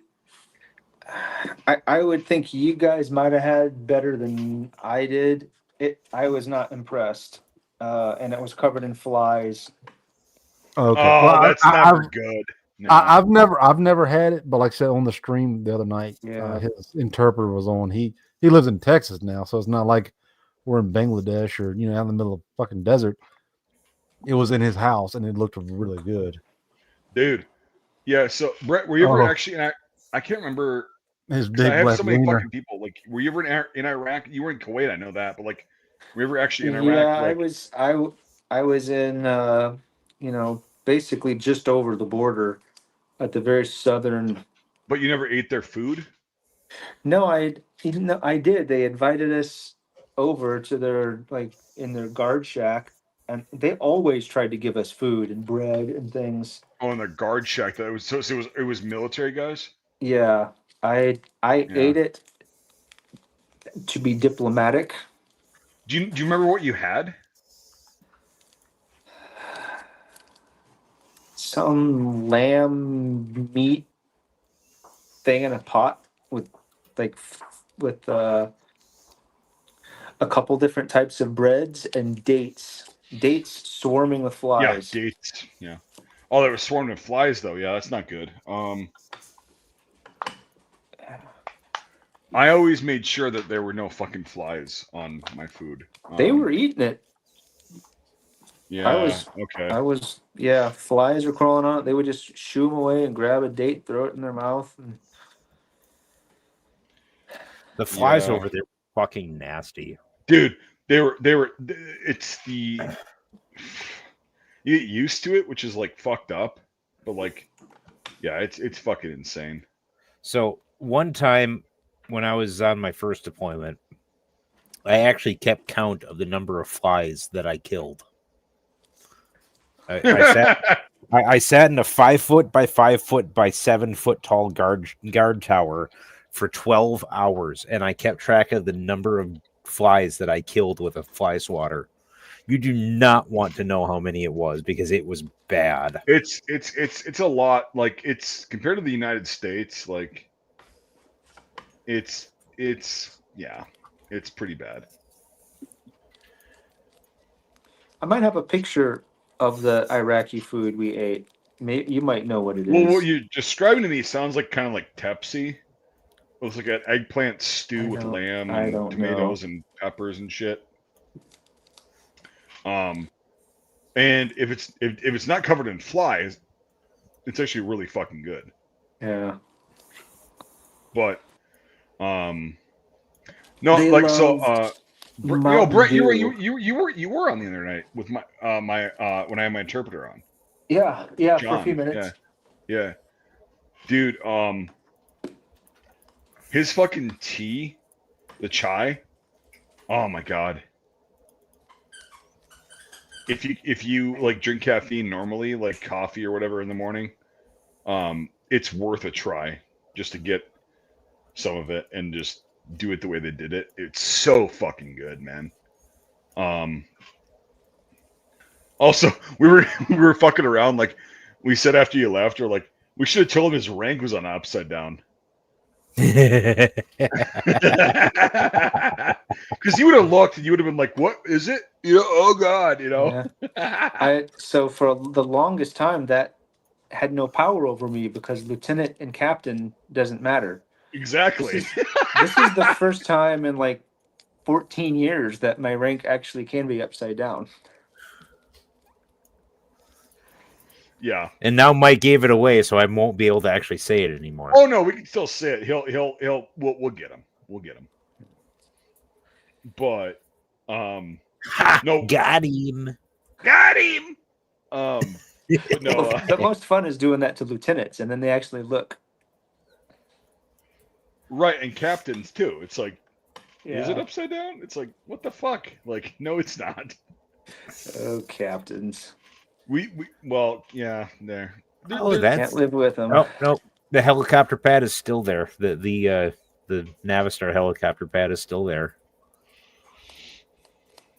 They can't get But rid of yeah, that we were easily. just saying that because you were like, it was like mostly covered up by your like name and shit, like the on StreamYard. But like once in a while, like the rent could come out. We're like, because I've seen so many retards in comments and shit, like on Facebook and whatever. You can't display rank on fucking TikToks, and I'm like, yeah, you What? can. Like, what the fuck are you talking about, you retards? Like, you're not Yeah. even in the military. You've never been, so shut Put up. that- And That was but we were just Sunday, gonna fuck wasn't with it? you. What? Was that Sunday? The stream? Yeah. Saturday, I believe. Okay. No, it was Sunday. It was Sunday. Yeah, you're correct. Yeah, Yep, because yep. I was just back from drill, so I changed out of the OCPs. My girlfriend watches my dog, Wilhelm. Yeah, you had to go because you're like, yeah, hey, I Yeah, gotta go. she You know, she was yeah. bringing him back, The wiener. but I just grabbed my fleece as a coat because I was only planning to go get grab the dog. But then No, I was it's listening to like- the stream it's and I heard someone being wrong on the internet, and so I had to do my officer duty and come in.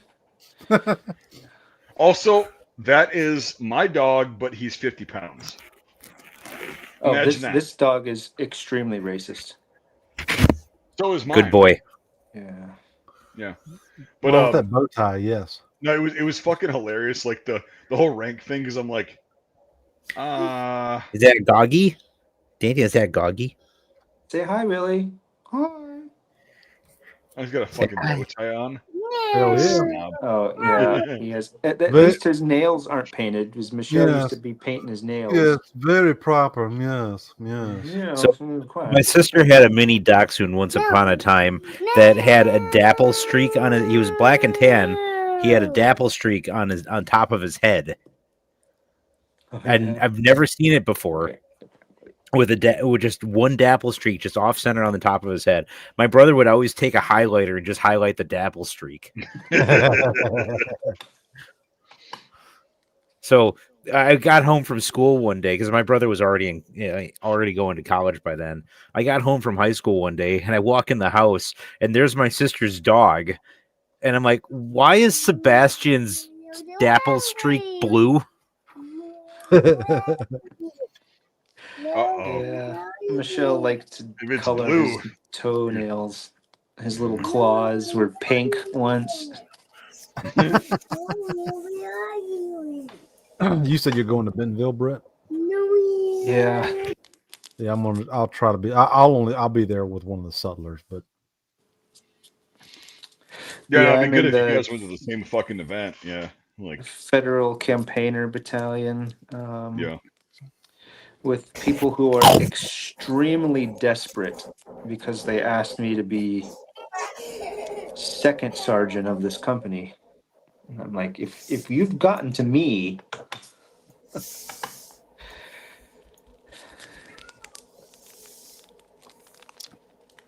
so now I got to pick up Casey's, and I'm worried we're going to be a flank company too. So if you're a flank company and you're second sergeant, fake it can- till you make it. yeah. I mean, honestly, the people you're reenacting with and the people that you are showing off for won't know any different. So It's the campaigner battalion, so they're a majority of them won't know. Like some the of the guys have majority of been- them won't know. yeah. Correct. Yeah. It's more. It's Majority, very racist. Don't like that term. Majority, don't Yeah. like it. No, well, majority voted for me. So you're wrong. You're wrong. Yeah, well, here, wait a minute. Yeah, you know, the majority didn't actually vote for you. You got the popular vote in the electoral college vote, but you didn't get, you know, my vote. And so what say you to that then? So If you're such a, excuse me, wait a minute here. If you're such a patriot, how did you win then? There's a shovel back there because that's where I put my reenacting supplies when I get home.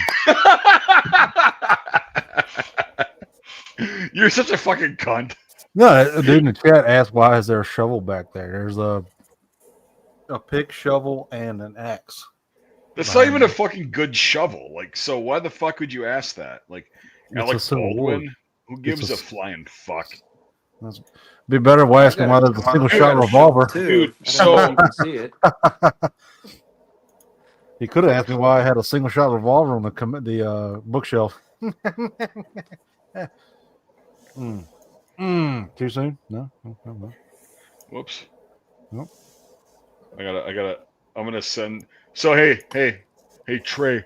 Yeah, Yeah. why don't you tell me, Mr. Trump? Why don't you tell me? Oh my god, I gotta fucking. Don't talk to me. You're garbage. Believe me, trust me. I know. Yeah, I'm not. Hey, Mr. President, I was governor New York of has a lot of Minnesota. garbage. Wait a minute here. I was governor of Minnesota for 4 years. Who gives a fuck? You're wrong. You're horrible. Believe me, trust me. Great. I know all about Minnesota. Great people. Jake, come believe on. it. You can't use my own line against me. Yes, I can. If you're doing Jesse Ventura, you're not doing you. So Ooh. Ooh, fuck. Chicken I'm gonna nasty, send man. Jonesy this fucking link to our fucking stream. Get his country ass in. Well, I can't say country. He oh, you can say that. Black. Absolutely. He's a country ass motherfucker. What's the pot calling kettle black? I can't, Somebody's asking you, Brett, if you're using GoX. Probably not. This is so. Just I'm for blanks. shooting Friday, and these are for mass consumption. If I'm shooting, it's Swiss. Gotcha. For anything I'm So shooting. this is your personal shots, not you're selling them to the group guys. These are to be sold to people who are coming shooting with me. Okay, Yeah, cool. they'll buy it. Okay. Yeah, AKA I don't shoot GoX. AKA Brett selling the cheap shit, guys. Yeah, well, it's a 5.74 sized Burton Mini. Yeah. And they're probably shooting it out of Italian repros with wonky, poor rifling. So yeah, I need to get some of mine re-rifled, or it's a coin toss whether they'll even stabilize. Yeah, I need to get some of mine not re-rifled, but deep rifled. The new GoX, since they started making they resumed operations, it's much less dense. So it takes more volume than it used to get the same amount of weight, which is better. That's kind of how I feel about my dick, to be honest. Like wrong. I haven't gotten no, there. no, Brett. Like, I mean, honestly, really. like that's the way I feel. Like, Vidham 9 Vidham. get him. Outstanding.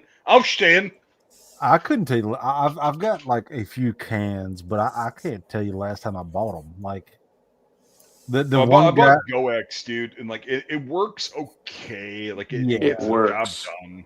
Yeah, Yeah. You want it to go flash and send a piece of lead somewhere? Yes, it works. Yes.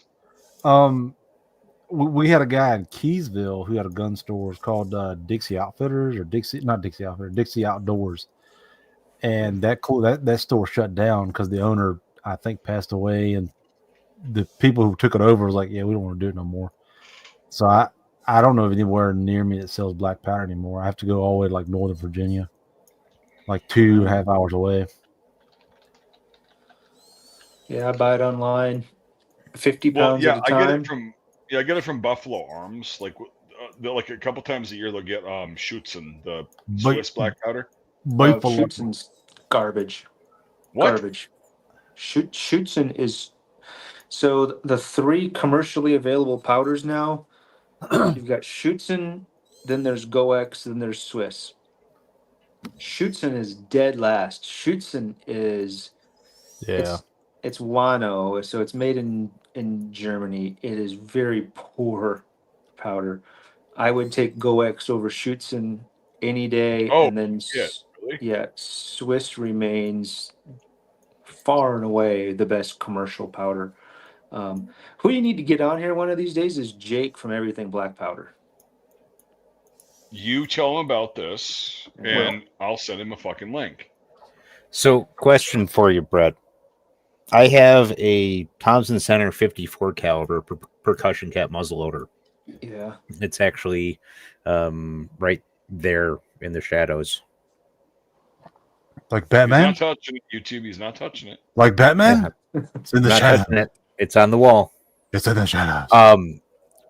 So what would be the best powder to use for that? Because right now all I have access for is like Pyrodex FFG. It's right there. Pyrodex is. It'll work. It's going to depend on what bullet you're using. So if you're using a patched round ball, That's Pyrodex that's mostly what I have is patch Yeah, round balls. I do want will work to just get fine. I do want to get a Minier ball mold for it though. With the Minier, I would recommend real black powder because the mechanics of its engagement with the rifling. So Pyrodex is it has been slowed down to meet Department of Transportation requirements to not be. So basically, it can be shipped and stored like any other smokeless powder. So it's not an explosive. Even though black powder is a low explosive, it's still It's considered an flammable, explosive. but not explosive. Yes. That's why you can find Pyrodex at Walmart. Or It's on it's on the shelf, not in a powder magazine yeah. like black powder. Whereas you have to really, really search to find someone who sells real black powder because it falls under a different legal storage and transportation requirement. There's only like Pyrodex. There's only three places in Virginia now sells it. Yeah, being slowed down, so it does contain. Hodgdon's been kind of, I don't want to say squirrely, but they don't want to say what's in it. But it burns. It doesn't propagate like black powder. So if you're shooting a patched round ball, so when you go to load that patched round ball, you got to use a ball starter and you get it started in the barrel. It's a tight fit. So that bullet and patch is engraved and engaged in the rifling from the muzzle. So when you load it, so the bullet's it's a pain in the ass. Yeah, but the bullet doesn't need to expand. It's already in the rifling. The Minier ball, it's got the hollow base, which serves two purposes. The most common explanation is that the gas goes into the hollow base and forces it to expand, which is true to an extent. But the greater, it also weakens the base of the bullet. So now you've got a thin ring instead of a solid piece of lead, so that the thinner, weaker, lighter base of the bullet gets forced out with less energy than a solid bullet, but it still expands. Black powder has that explosive kick that will force that lead bullet to expand. Where Pyrodex, if you use Pyrodex or 777, you have to use a very, very tight fitting mini that's maybe sized 1/1000th or so below your bore size. And you need to use a real heavy charge because otherwise you just don't get that. Black powder has it's like swings a sledgehammer at the base of the bullet. It hits it. It goes from 0 to 6,000 psi in such a sharp. The pressure curve is like a pressure spike, but just because of how fast black powder develops. Or Jake, pressure. I've got this book by Gret Bibbins or something. Oh, that's Burt Goblins. Yeah, that guy's a nerd. Shows you how to wouldn't make read your own that. black powder. Yeah, Burnt like Goblins. Hey, traditional. who's it by? Like, let's see the title. That's this major Okay, Burt and then Goblins. let's see the Burnt Goblins part of it. Yeah. Something like it's pretty decent. It's Oh, I've heard about that nerd. That fucker. Gret- Yeah. He's a He doesn't know what he's talking Bibbins? about. He's a pogue who never wrote shit in his life, doesn't know his What- ass from a What's hole the in title? ground. I do like That's how it what I've heard shows too. the breakdowns of each country's of the three mechanics, how they manufactured. That's pretty cool. What's the title? Powder like fire and earth or something like it. Brimstone. It's on Zamanon. Yeah, that's where I'm looking. Oh, by Gret Bibbins. Yes. Yeah, Gret Bibbins. He's gonna come on. He's gonna come He's- on here one of these days, and his screen don't name's gonna invite say him Gret on here. Bibbins. No, he's a the- fucking pogue. He doesn't know. Yeah, He doesn't he's gonna be understand like, it. oh, hello guys. Oh, let me show you what I've done. Oh, look at this. I've made a French chasuble bullet. Yeah, So, no one's got any time for that. I hear he's got a freaking weird looking dog too. Zeno Yeah, said quite a while ago in chat, give the Quaker Oats guy his hat back, Brett. I know officers have to pay for their own headwear, but that's getting ridiculous. I love this hat. I refuse. They're saying I need to bend it up, or I am not. I am going. No, I'm no, going fuck no. full on Amish. I will give you $50 if you wear that to drill. The See, shape I campaigner would is have Christ. taken that. I would have taken your money back when I was a company commander. Now that I'm on a battalion staff, You have Yeah, I even don't know more how that reason to get away with it because you know Yeah. the BC. Also, you're not bragging or anything, you know. Well, no, Where to drill- the shape party is just $50, huh? peak performance. I will give you. I'm Yeah. buying your book right now. I will give you $50 And the book. if you wear that. If you wear that Alright. hat to drill, Next drill's in April. and I want to know what the fallout is. So I'm assuming I'm not allowed to tell anyone that I'm doing this for $50. Correct. Like There's Yeah. no quid pro quo. You're doing this on your own volition as an officer in the United States Army. You Yeah, are doing because this if on you your tell own anybody, volition. because if you tell anybody that you're doing it for whatever, that could be a conflict of interest or like Yeah, it bribery wouldn't be good. of an Oh, army officer. I will play it absolutely straight. I will walk in and like, didn't you guys get the op order? I published this 3 weeks ago. And also, this if was you sent handed out a to all the private, sections. if you handed a private your phone and then they took pictures of the Yeah. event or videos, like I mean, Yeah. there- Or a first sergeant.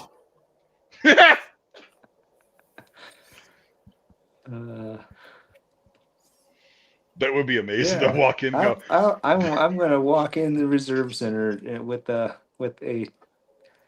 Well, it's not going to be this nice after Bentonville though, because it's going to get probably. Yeah. They're going to see how nice it is, and they're probably going to smash it for me. The humidity is going to get to it as well. Yeah. Now, see, Mike, if we were still in the 32nd, I would wear my Hardy hat to drill.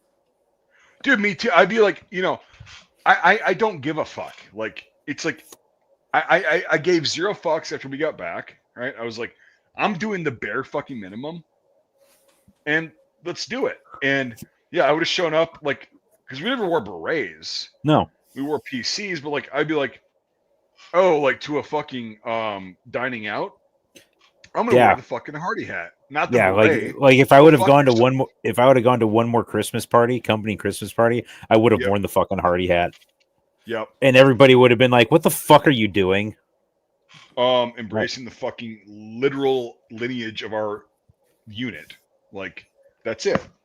And like when I think I would probably be a little bit more smartassy in my reply, and I would say, "When was the last time you read the unit history?" Yeah, you were more of a cunt than I was. Yeah, I've always been more of a smart. You're an asshole, but you're a direct asshole. I'm more of a sarcastic smartass. Yeah. But it would have been like great. Like we got the fucking plume, the fucking blue cord, the feather, the fucking the pin, shield, everything.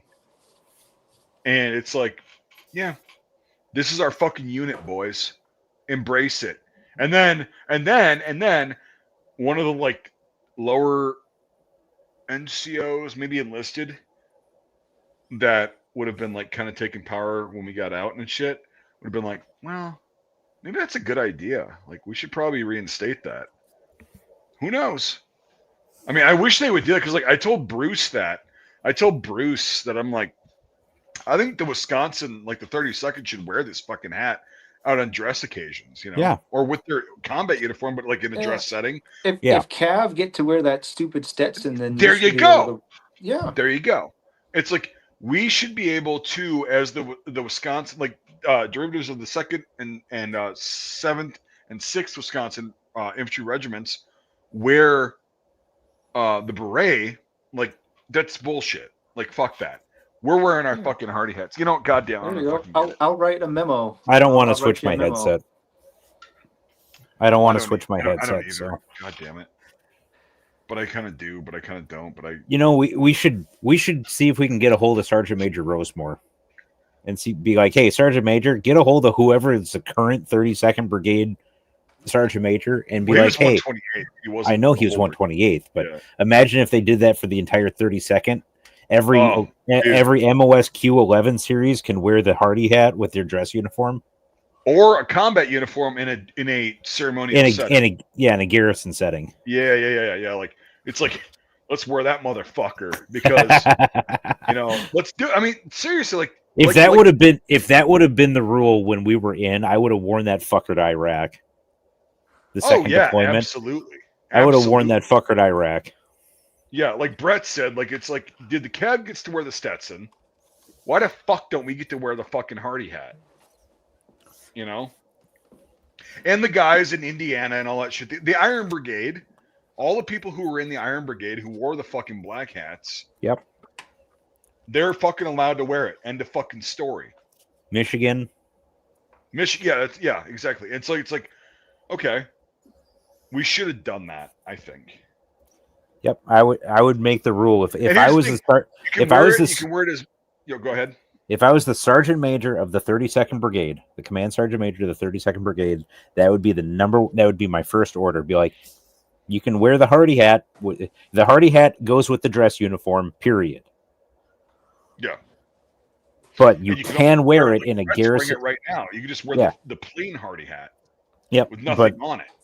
But you can't. I would say you have to wear it with your dress uniform. You can wear it in garrison with your duty uniform. Yes. I can't find it, but I used to have it's here somewhere. A penis. A kepi that was ACU. Oh. Oh, You were gonna make it for you? So no, Hmm? you Nah, it's way before I met Brett or Avery.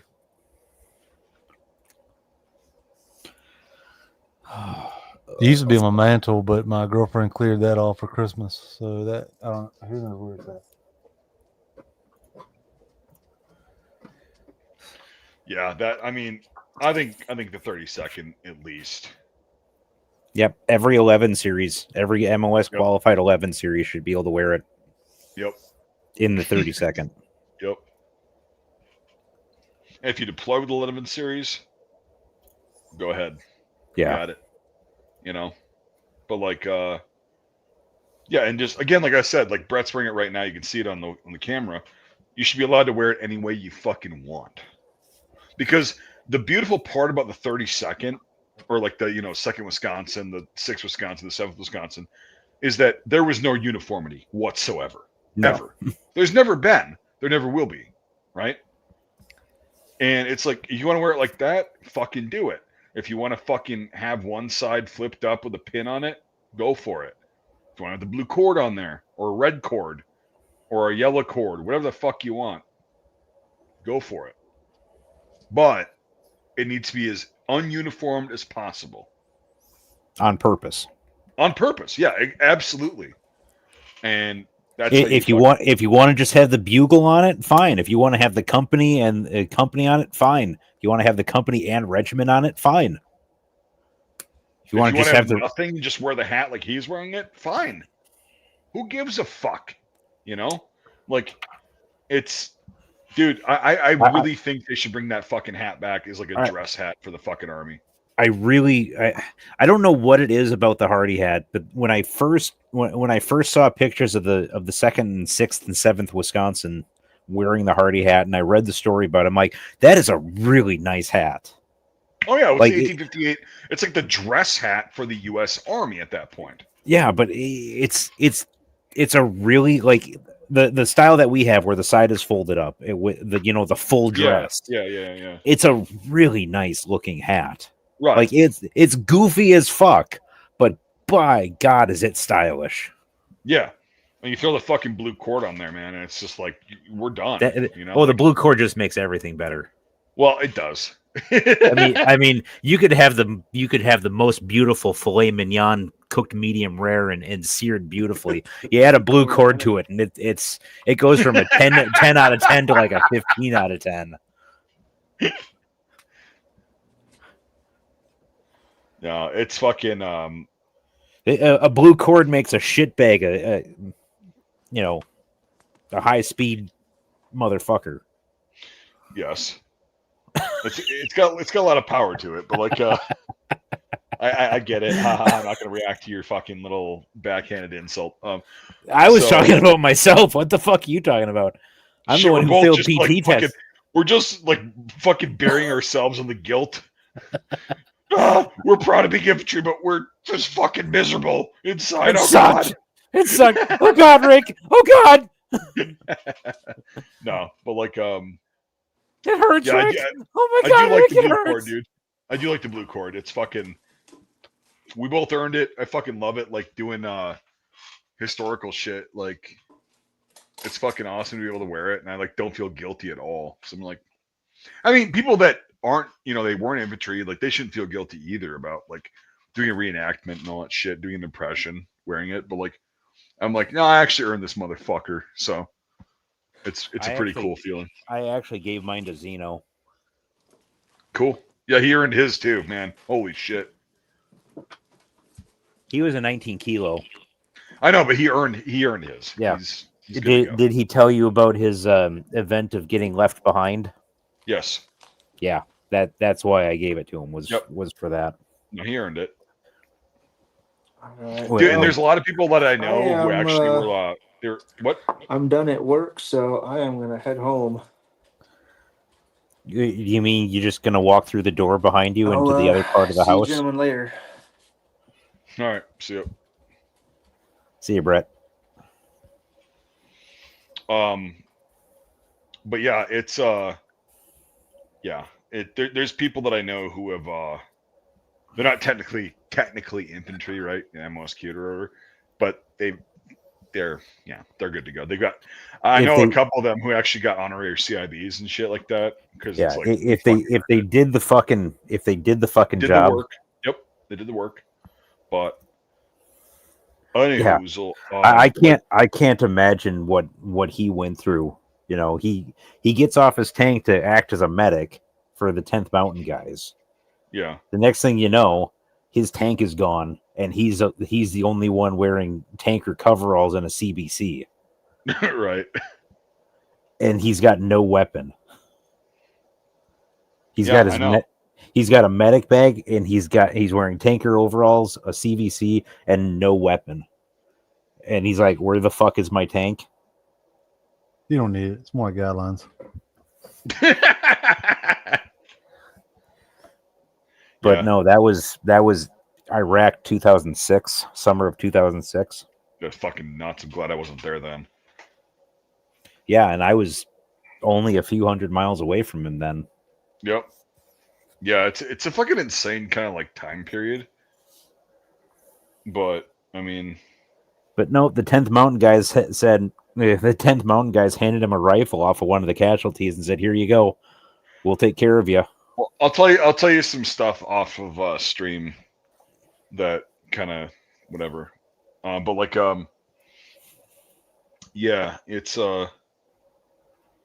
very interesting. I'm trying to get Jesse on here.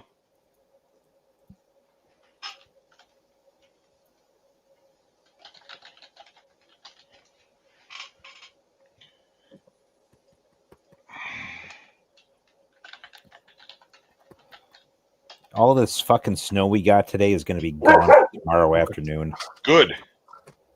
It's supposed to get up into the high 30s and sunny all day tomorrow. Yeah, good. Because we got like a foot here. And it was like in one night. I'm like, ah, fuck. So I shoveled, out to the cars in the fucking garage today. And I'm like, that's all I'm doing. I'm just going to give up for a day. Because it was warm today. Like the shit, so when I shoveled, like the bottom layer, like below the snow was melting already. And Yeah. I'm like, okay. So it's just going to be like a day or two and then it'll be gone. But yeah, it was a lot of fucking snow. Need any more work done to your Jeep this summer? Huge. Huge. Huge, no, huge. You're wearing a fucking UCP kepi, and you're gonna ask me if it's huge? Jesus Christ! What are we doing here? Where the fuck? All the decisions I made in my fucking life, and I end up here talking to you, wearing a fucking UCP kepi on a live stream. Everybody would have been safer if they had this, and the PT belt during Civil War. I'm just saying. Yeah, that's true. Dude, you know that I wore. I don't know if I told this on stream before, but like the first couple of weeks we were there, like they were like, you need to wear a PT belt. We were in Iraq, and I'm like, are you serious? They're like, yeah, regulations, 1800-06, and I'm like, you're horse fucking me. Like, there's no way. So I bought another PT belt, and I wore two of them across my shoulders. Right. I remember you saying that, but I don't know if it was on stream or not. Yeah, so I wore them across, and I'm like, well, if the fucking sniper's your ass about that. Yeah, the fucking sniper's gonna see me, like at least they know just to aim about 6 inches above the fucking X, and they'll fucking get a kill shot. And never happened because I'm still here, but like, and then I got bitched at. They're like, "Did you read the memorandum, Pratt? And I'm like, okay, cool. No, I don't read. I'm an 11 Bravo and I'm illiterate. What did it say? I should have said that. I should have fucking said that. So we had somebody in our unit. Oh, I've got one of those. He took the Black Hawk belt. Yeah. And they bought the reflective material from the PT belt and sewed it into the belt. Right. So whenever they were like, "You got your PT belt on?" Like they just pulled a blouse of like, "Raw Sergeant, I got it," and they were like, "Okay." So whenever they had their belt on, they had their PT belt on, and they're like, "Oh shit, they got me." Well, what pissed off the fucking MP Sergeant Major Ashford? Cunt bag. You should mention him. Oh, he's a fucking piece of shit. Is I end up getting. I can't remember who I've told this to. Doesn't matter. Tell it again. Or whatever. So I ended up buying a pink PT belt from the PX, little like trailer, like the semi trailer we had there. Barely a fucking PX, but I bought a pink PT belt, right? And I had traded with a bunch of the Iraqi guys, and I got an actual Republican Guard like belt, like a pistol belt, right? I remember you told me that, I think. Okay, so I'm gonna tell it again for the people that probably or haven't heard this. At least the belt buckle is what you were telling me. Yes. So I took the belt buckle off of the belt, right? Because I know how to do that because it's a U.S. belt, but like it's just whatever. And so I took that off, and I asked one of the guys, one of the pogues, I'm like, "Can I just get you to sew this buckle onto this pink PT belt for me?" And then he goes, "Oh, absolutely." The next day he comes back, bam, done. And so I'm wearing this fucking pink PT belt, as it's supposed to be, with the Republican Guard belt buckle on my chest, right? I'm in the chow hall a couple days later. Like, this went on for like, I don't know, 4 days, 5 days. And people were like walking by like, "Why are you wearing pink PT belts? What the fuck is that?" Whatever. And I'm like, it's within the regs. It's got a 1 inch fucking, blah, blah, blah, blah, reflective thing. It's in regs. And the memorandum gave absolutely no fucking regulation on the buckle itself. It said it had to be clasped. So I was like, fine, fuck it. I'm putting a Republican Guard belt buckle on the fucking PT belt, right? One of our sworn enemies, before. And so I'm in the chow hall. My buddy's behind me. Dan, Jake, that's what I'm talking about. He's standing behind me. And all of a sudden, Ashford is in front of us. Command Sergeant Major Ashford is in front of us. Cuntford. Yeah, he's a fucking piece of shit. Just a hunk of worthless shit. Do you remember what his first name was? Sergeant Major. Duh. Sergeant Major, yeah. I don't remember. No, I don't. Okay, because I was gonna look him up on Boomer Book and see if I could even find him. Anyway, so yeah, but he's standing in front of us with his entourage of like captains and fucking E7s and E8s and all that shit. And we're just like, we just want to get some chow and go back to our work because we're fucking starving. And we're standing there, and he's like, blah, blah, blah, blah, blah. He's a black dude, so he's like fucking short black dude. What? He was a short, skinny black dude. So he had he was fat. He was fat. Was he fat? fat? He was not skinny. Nope. He was a fat dude. Correa was the Puerto Rican sergeant major that was also like. But anyway, no. Ashford was a short. Not he wasn't super short. He was probably like 5'5", but he was fat. Yeah, but he still had small man syndrome. Oh Christ, yeah. And so he turns around. He looks at me as he's like to his entourage. He looks at me and he sees it, and he does a double take and he goes, "Hey, warrior, what do you got going on here?" I said, "I don't know what you mean, Sergeant Major." He goes, "You're wearing a pink PT belt?" I said, "Roger, Sergeant Major." And he goes, "Why are you wearing a pink PT belt?" I said, "Because I can, Sergeant Major." He goes, "What's up with that buckle?" And Dan is like behind me. My friend is behind me. He's like,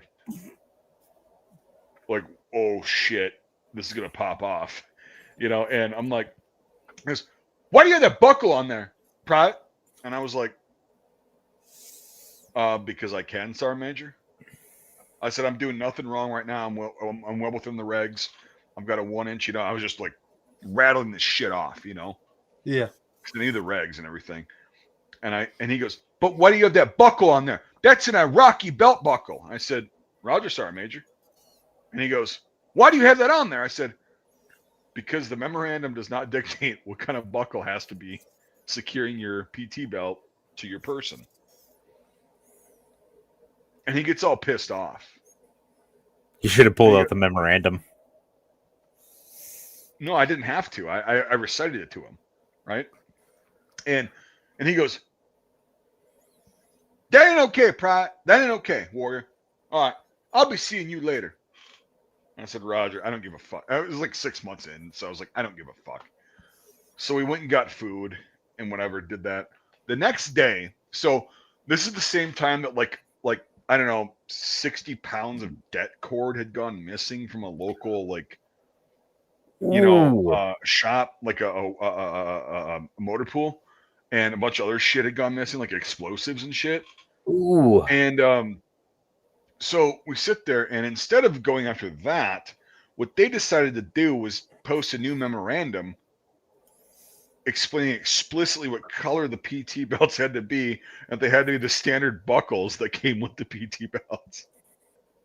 And then the icing on the fucking cake, and yes, I'm going to say this publicly, fuck it. It was like a day later, a shitload of fucking V-bids went off. Do you still have that PT belt? The pink one? With the IDF belt? I have not been able to find it. I have a PT belt, which I wore over there, but I don't have the pink one. I don't know where the fuck it went. Yeah, I lost a lot. Yeah, all mine decrepitated. Like they just start cracking and. Yeah, it's elastic. Yeah, it's like my fucking helmet band is like it's fucked. But like I actually lost a lot of stuff. I moved a couple times, like in my early 20s, and I lost my fucking hard drive with like 95% of my pictures and videos, and then I lost a lot of my physical items as well. So it fucking sucks. But like, no, that story actually happened, and I have witnesses to back it up.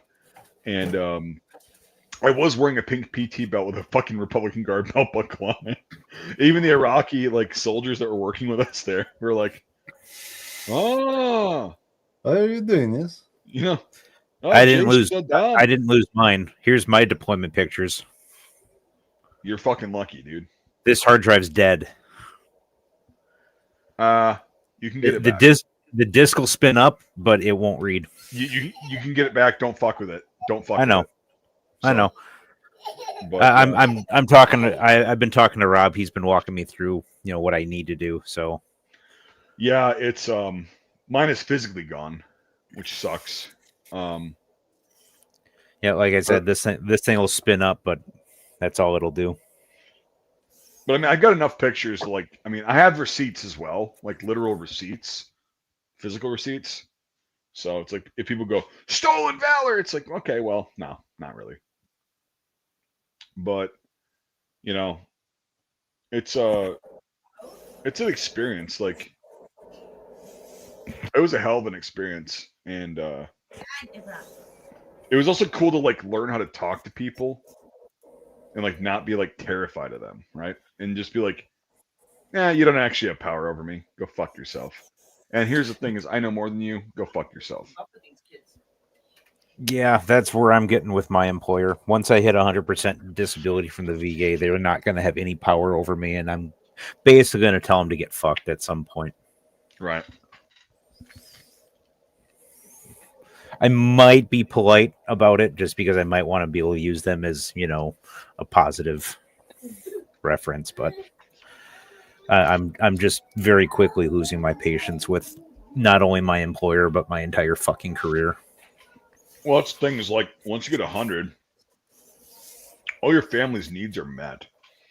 Whatever you make above that is like, Now, once I hit 100, will they get VA healthcare coverage, or does that not apply to dependents? I don't actually know. I think so, but I don't want to answer that question for sure.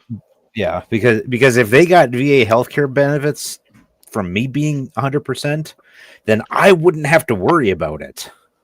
I wouldn't have to get another job just to have healthcare benefits.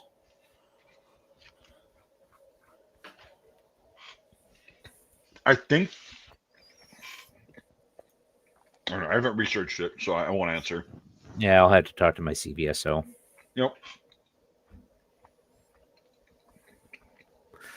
How much shit would you guys have gotten into if you had a Civil War kepi in the same camo as your uniform? It depends on your first sergeant and or sergeant major. Yeah, if they were like-minded historians, they'd be like, "That's pretty cool, Pride." But if they were like sticklers who didn't give a shit, you'd be like, "Take that off." Or had I shown up to drill weekend after we got back, Zimmy would have crucified you. He would. Well, he double crucified me because he didn't like me, and he was like, "Oh, I think that's pretty cool," but like, in his head, like it would have been pretty cool, to wear that, but like, fuck you, get the fuck, your fucking team leader needs to take care of you. Would have gone out back. He'd have been like, do push-ups. I would have done like 2, and then he'd been like, get up, let's just sit out here and smoke a cigarette. My team leaders and my squad leaders were, for the most part, pretty fucking awesome. And he would just been like, all right, Roger. We'd have gotten out of formation, hungover as usual, and gone out back. I did 2 push-ups. Yeah, he did push-ups, and then we just rip a heater together behind the armory. That's what would have probably happened. Nicodemus is going to bed. Oh, another towhead. No, he's actually turning ginger. He's still a towhead right now, though. Not if you see him in person. Yeah, but it doesn't come through on the screen, so I'm just going to call him a towhead. So. Oh, I see the big the monk patch on the back. Oof. Yeah. That's because he lays on his back. Oh, no. 1, 2, 3. Oh shit, he can count. Only to 3. I'll expect a 179, and Well, I can only count to 3. After that, it gets confusing. 3, 6, 9. Damn, you're fine. Finish it up. No, I was. No, what's that old poem? The World War I poem. 6, 11, 11:9. You know what I'm talking about? No. Yeah, an Autist at war? Maybe. I got a buddy who doesn't live too far from Mike who can only count to 19 with his shoes and socks off.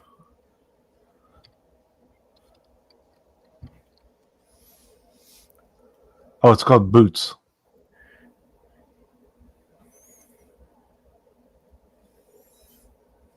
It's a very original name.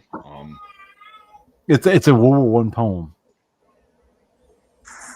7, 6, 11, 5, 9 and 20 miles today, 4, 11, 17, 32 the day before. Boot, boot, boot, boot, moving up and down again. There's no discharge in the war. Don't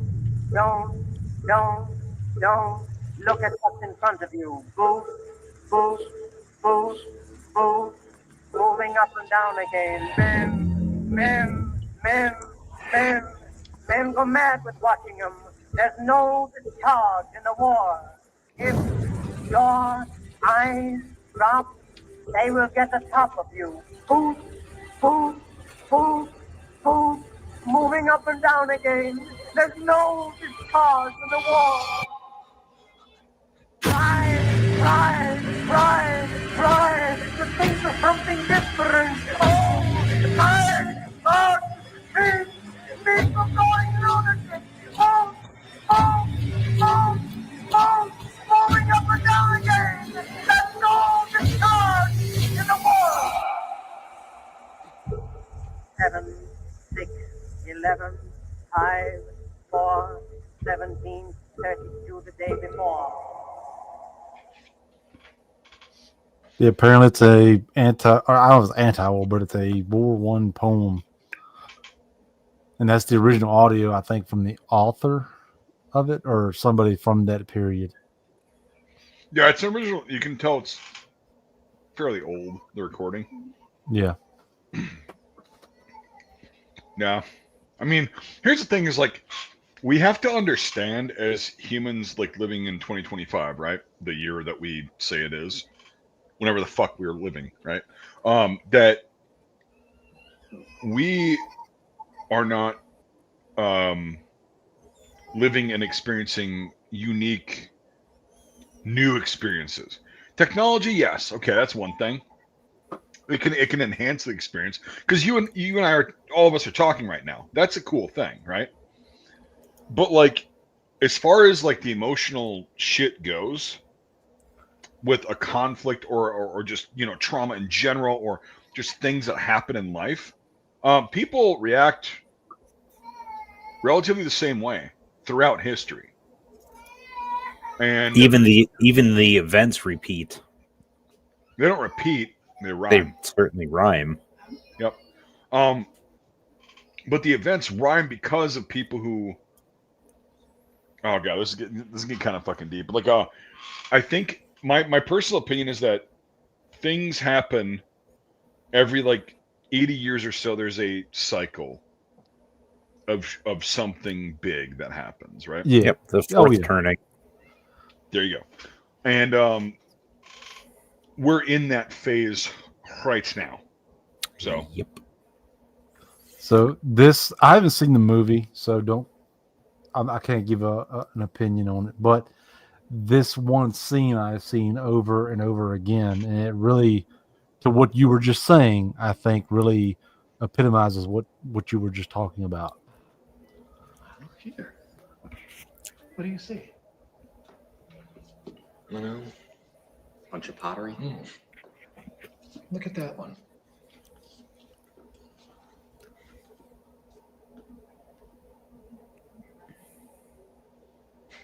It's candy cane. Yes.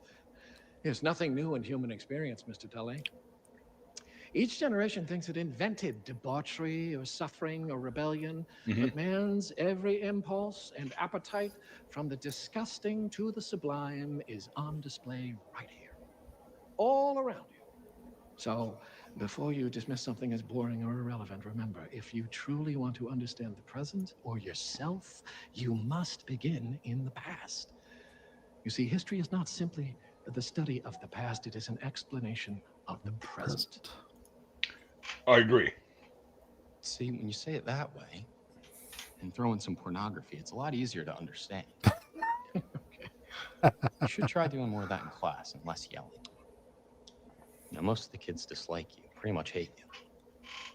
Teachers, too. That was probably written by a fucking actual like historian. Yeah. Because that's what the whole, history, those who don't know history are doomed to repeat it. It's like, it's gonna fucking go in cycles anyway. Yep. So that statement to me is very fucking benign and fucking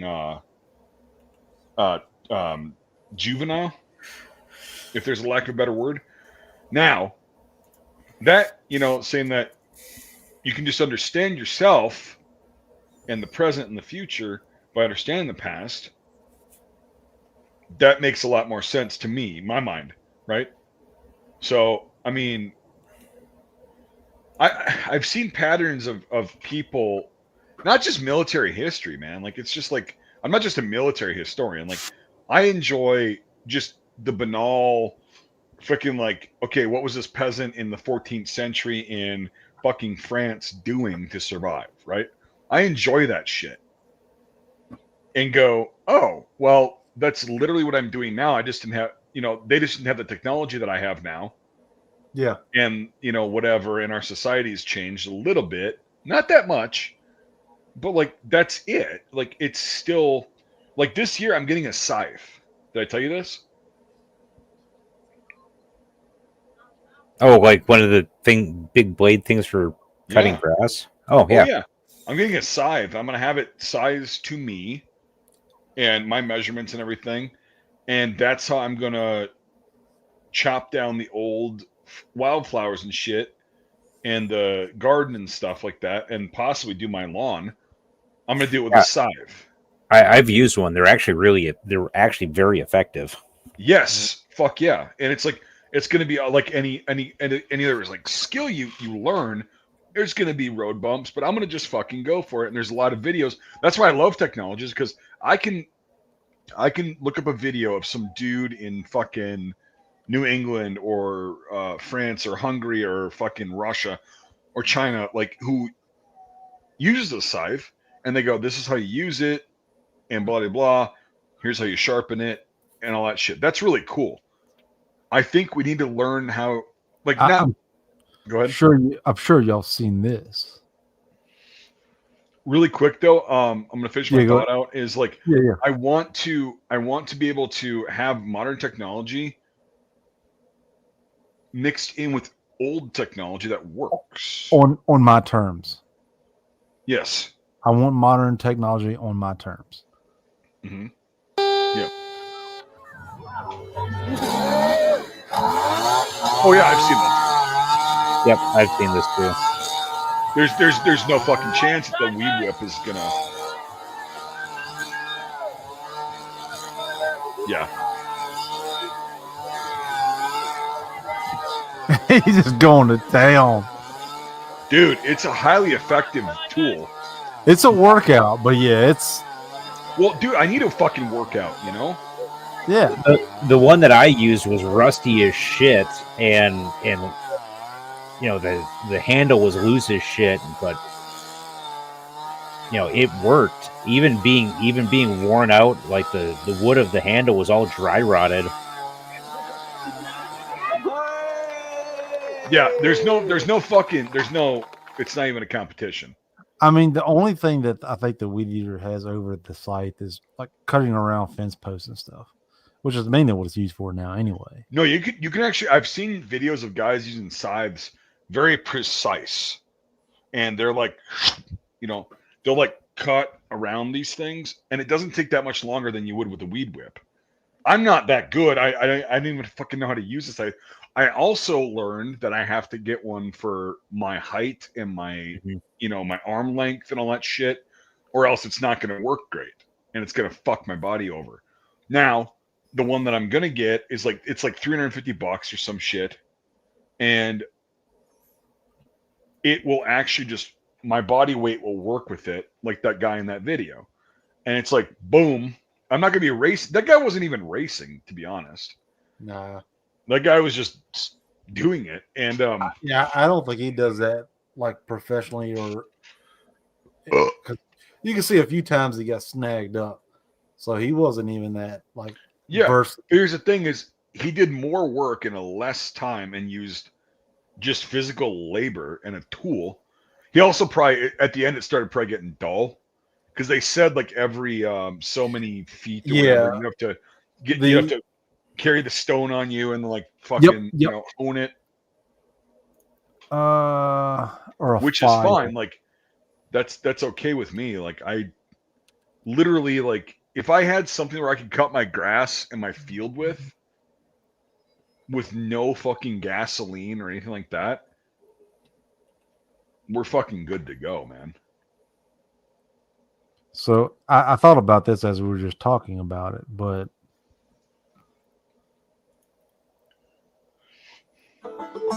Welcome to the Civil War Digital Digest. Oh, I've seen this. Yes. Yep. And in this episode, we're going to finish I'm gonna up. take a piss really quick, but we'll let this roll. Cool. Just let it roll. Okay. Previously, Will met with Deb Reed, who is the curator at the Henry Ford for Agriculture, and we quickly realized that this was just too much to cover in one episode, so we broke it up. So previously, you got to see a modern setting. Now step back with us into the 19th century with Brian Egan as we learn more about this. So thank you, Brian, for coming out on this beautiful day. Thank you for coming out. So you brought a couple of tools of the size with us, different versions. Tell us a little bit about the blade to start. Well, the blade, this particular blade is known as an Austrian blade, and it was metal that was hammered out initially on an anvil or a flat surface to sort of draw out the metal on it, make it as thin as possible. And then with a stone, you could sharpen to get a really fine edge. Generally speaking, for grain crops or hay fields, you have a long blade. So this particular blade is very long. That would suggest it would be used for hay or grain crops. The shorter blades oftentimes would be used for like trimming up fence lines and ditches, for smaller work, more utilitarian work. So this one, you said it's hammered out. Do you have another blade here as well that I think is I do seen fairly often? That's right. This particular blade, it's not attached to the snap. That's the wooden handle that would be. But this is a stamped American blade. And it's just one piece of metal that was stamped out. Now, this is a very short blade, obviously, compared to the other one. So this would have been used for trimming fence lines, like I was saying, or maybe for some heavier material and brush. You can feel how stout that is compared. It's got some weight to it. It does have some weight to it as well. But again, this would have been used mostly for short areas of work. But if you're going to be in a field all day mowing hay, or cutting grain crops such as a wheat field, you're going to want the lightest blade possible and the large blade. Make it easier to work. Absolutely. So we have two different versions here. You have a straight snath. The snath is the wooden handle that is attached to the blade. And maybe you could hold on to that one for a second. And then the one that you commonly see in antique stores is the curved snath blade. So Brian, you talked a little bit about sharpening the blade. You can go over some maintenance of this tool? Absolutely. So when you're out scything, every person that would have been scything would have carried a stone with them. As I was saying with these Austrian blades, initially you would peen this out with a hammer to sort of draw the metal on the edge very thin. And then at that point, you would take a stone and you would work along the edge to make a very, very sharp edge, almost creating burrs on it. So is what you would do is on the back side or the front side, the face of the side, using this edge here as a guide to get your angle. To get the right angle. That's right. You would just do short strokes down, and the idea is that you're drawing that thin edge of metal to almost create a burr. You can feel I created a slight burr there. Yep, I can feel that little rough spot. Now, that's right. Now you could take it on the flat and do that, and you work out the burr. You can see it's smooth now. But oftentimes, I like to have a little slight burr that actually acts like a serrated knife when you cut through your material. And so you're not going to go all the way down the blade. Yeah, this is the one that I watched, and it's very... stroke. That's right. Short strokes, a little bit at an angle, and you want to draw that down because it's a pretty, like, it's actually a pretty cheap tool if you think about it. Yeah, no gas, no string, and stone and blade. Yeah, and you replace the blade like maybe once every fucking 5 or 10 years, depending on how much you use it. Yeah, maybe. Yeah, And it's like fucking what, $50 if that. Yeah. just to get the blade replaced. Like I mean, you go to an antique store and find a blade and replace it. All you need is like you said, the scath or whatever that was for you. Yeah, well, it has to be. That's the thing that I've noticed, like in researching it, is like they're like, "How tall are you?" And I'm like 6'4". And they're like, "Well, how long is your arm? Arm length, your torso length, and all that shit." And I'm like, "Why does this?" At first I was like, "Why the fuck does this make a difference?" And then I got it, and I'm like, "Oh, that makes a lot of sense." But the reason this got tied into Civil Digest was because in some of the federal or I hate to sound biased, but federal accounts, the men were falling like a scythe to the wheat, and that's when they kind of bring in like, so when you see the scythe cut through the wheat, all the wheat falls. It's like that's what my men look like. If I were to go like this, I wouldn't be able to negotiate the proper angle, and then you would be drawing the metal this way, and you wouldn't be creating that edge. But sharpening, you got to be very careful. As you can see, I have scars on my thumb from talking to guests here at Greenfield Village, not paying attention, and then pop it back up. So how often would you stop and sharpen the blade? That's a good question. You would probably sharpen the blade. It depends on the material you were cutting. But generally, about every 100 yards or so, I would take out the stone and sharpen it. That's outstanding, learning about how to care for the tool and the sharpening of it. You and I were talking, and you've shared previously that in the technique of using it, what's often seen on television and in the movies is not an effective use of the tool, and it's not really going to work. So, yes, you are correct about that. I'd love to share with the audience what that not to do, and then what you should be doing. Absolutely. Well, why don't you come on in and we'll give it a shot. So, yes, in period movies or television, when you see somebody operating a scythe and they lift it up like this and chop, it's totally inaccurate, because with the scythe like this, it's a lot of work. It's got the curved blade. So what you want to create are basically a continuum of circle swipes like this. Every time you lift a scythe up off the ground, you got to renegotiate to get it down to the surface. And if you're a farmer harvesting a crop, especially like a hay crop, you want to get as low to the ground as possible. They have great informative videos. You want to do a very a circular motion. In fact, when I was taught how to do this, I'd have a rock. The instructor put a rock or a brick under our arms to keep that right elbow tight, and you pull it. So at the end of the day, you're going to feel it on your left side here, because a lot of your strength is pulling it through. You want to use the entire length of the blade as a cutting surface. And when you're scything properly, you can hear it. You can hear it actually slicing through. That's the thing is, I'm going to make ASMR videos. I think we're going to work on this field a little bit. I'm not shitting you. Right. I'm not fucking. Hell yeah. This is hell yeah. Here, Turkey Red Winter wheat. It's an antique variety, so you can see how tall it's growing as opposed to hybrid wheat. Please make it like somewhat cringe, like. No, dude, I'm just gonna do it. Do I'm gonna go out there and fucking. I'm gonna go out there and clothes that I'm comfortable in, and I'm gonna fucking just scythe down our wildflowers. Please wear like bib overalls with no shirt on, and your hardy hat. Fucking do that, you clown. And your hardy hat. You. No, I ain't gonna ingratiate you. Fuck you. Well, no, ain't gonna happen. A flannel shirt and dirty tighty whitey. You would be harvesting a wheat field like this with what would be known as a cradle scythe.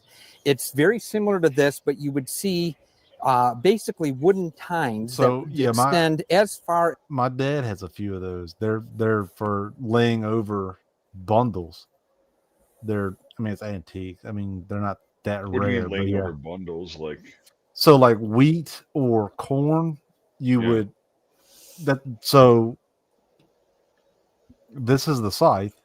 Yeah, you got the blade up there. Yeah, I get that. Yeah, but like, so when you swing it, the stalks lay on these horns, and then you can kind of lay it over into a bundle. Oh shit! Okay, that makes sense. Yeah. So you swipe, lay over, swipe again, lay over, like a and then pile, basically. And then somebody comes up and ties the Oh, bundles up. gotcha. Yeah. Yep. I didn't know that. Yeah. As the blade. Learn something maybe every 4 fucking or day. 5 of them. And what the idea is, when you would go to harvest and when you were cutting, the stems of wheat would fall into that cradle. And at the end of your swipe, you would just dump them into a pile, which was known as a gavel. Then people would follow behind and tie up the gavels of wheat and put them in to make sheaves and then stook them. Basically, you'd put them in the ground, sort of like a pyramid or teepee shape. And that's how you would see a wheat field afterwards. Now, again, scythes like this would have been used to open up a field, maybe to get equipment in here or to actually start a section. So we'll go ahead and get started here.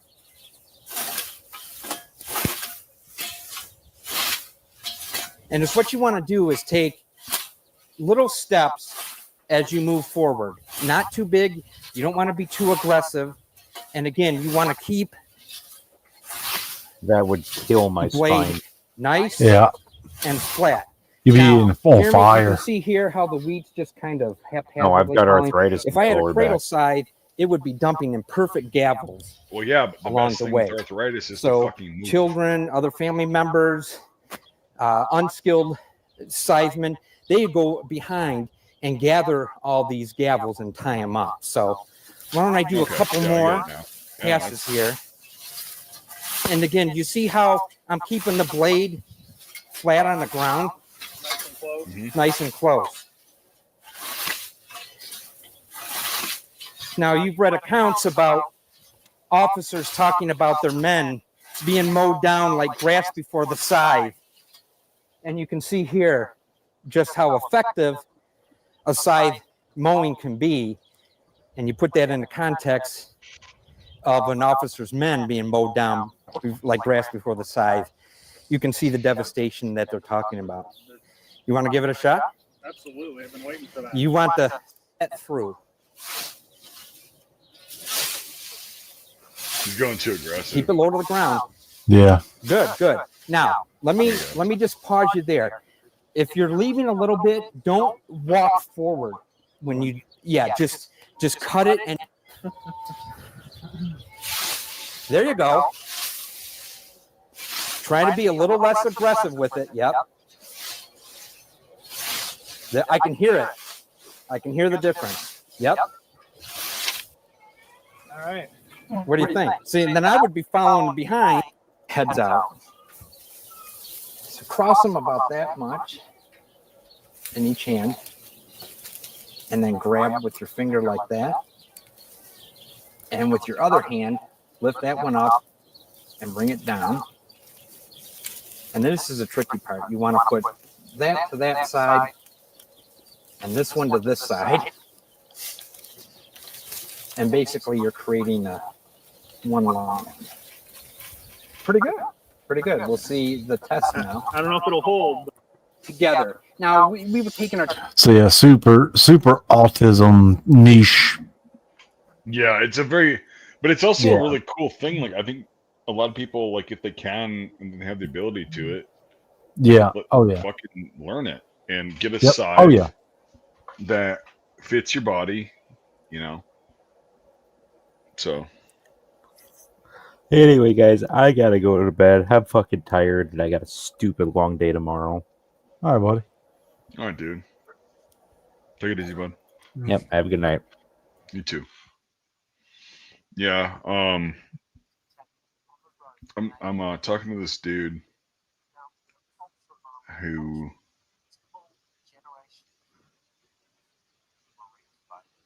I'll say here. Talking to a dude like I was in basic with, and he's a fucking hell of a dude. And also your kepi is fucking sexy. I like it. I bought it from a random seller at one of the events when I was a teenager. Well, dude, you understand you're an old school dude. Yeah. Because you wore fucking you wore ACUs. Yep. I'm like, oh shit. But again, well, so the two parts here. Avery will do the same thing. He is a contractor. you contact him, Goober Grabber on Facebook. Yep. Hey, I want this cap. Hold on. I want this made. Like I said, I think I've brought this up before. Like, hey, I had a vague ass picture from up the street from me from 1865 in the fall of a federal officer. Can you make this hat for me? I got you, bro. Like a few weeks later, showed up on my doorstep. Couldn't be happier. Let me see if I can find some of the modern photos he's done. He's done one in Marpat, which I think he did one in the desert. What's the name of it? The desert night vision camo. Night desert camo. Yeah, he did one in that. Yeah, That's I pretty sweet. I think I talked to him about that. Yeah. Yeah.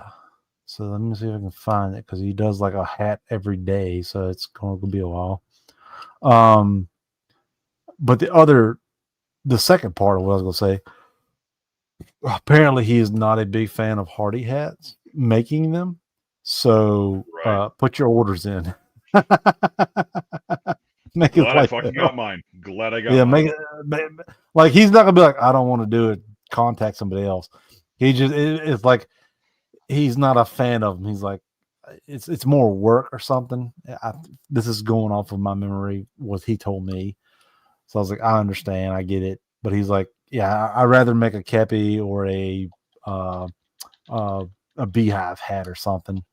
But yeah, so if you want to put a thorn in his sign or anything, yeah, put your purchase in for a Hardy hat. Dude, I mean, he does make some of the best, but it's like I'm glad I got. It's like we were talking about the other night when he was on, Tim Bender, right? Yes. Sadly, And, he doesn't make hats anymore. But I know, and I got yeah, dude, that fucking campaign hat that I fucking have. It's bar none. Like it's the fucking best. Yeah. And yes, Prairie Flower, Stefan. Yep. I love you, buddy. You make a great campaign hat. I just like Tim's hats better. Yeah. Like, dude. Quality's quality. I mean, Ford versus Chevy. Dude. Not saying either one's better, but whatever you believe is better. Whatever you like better. Go for it. Yeah. Go for it. Dude, Tim's hats Back are it. fucking spectacular. Yes. Like, dude. I'm fucking glad I have them. It's I can't remember his name now, but there was a guy that was, yeah. Oh, it gets better. It gets better. Hold on. So he did the interior, everything. So yeah, one of his buddies that was in the Marine or is in the Marine Corps had him commissioned to make that kepi. So yeah, he does, really, really amazing work. So yeah, whatever you contract him to make, he's like, I got you. However you want it, I got it. Yeah, Goober Grabber headwear. Yep. Yeah, there it too is. big of a bitch to be on tonight, but like There it is. Desert Night Camo. Yeah, that's what that is. That's what it is. DNC. Yep. And he did the custom interior. It's I think it was a Sumter, but he did the cannon being lifted into position and everything inside. So that was pretty cool. Yeah, dude. He does such good work. Like my Hardy hat alone is like. So yeah, I mean, if you have a picture of one and reach out to him, I mean, he doesn't do just Civil War, he does Rev War, he does World War I. Like if you have a hat you want made, reach out to him. Homeboy's got you, and he can find he can find austere items to put onto it that you want. Yeah, here's another one they did, and it's got the Iwo Jima flag raising in the interior. Yeah, it's fucking cool. Yep. So No, I'll say we have to actually look at him though. God. Oh yeah. Oh God. That fucking ginger. I can't do it. I have a long haired ginger too. Oh God, it's so bad. Hey, Oh. hey, Ginger, oh God, Lord help me.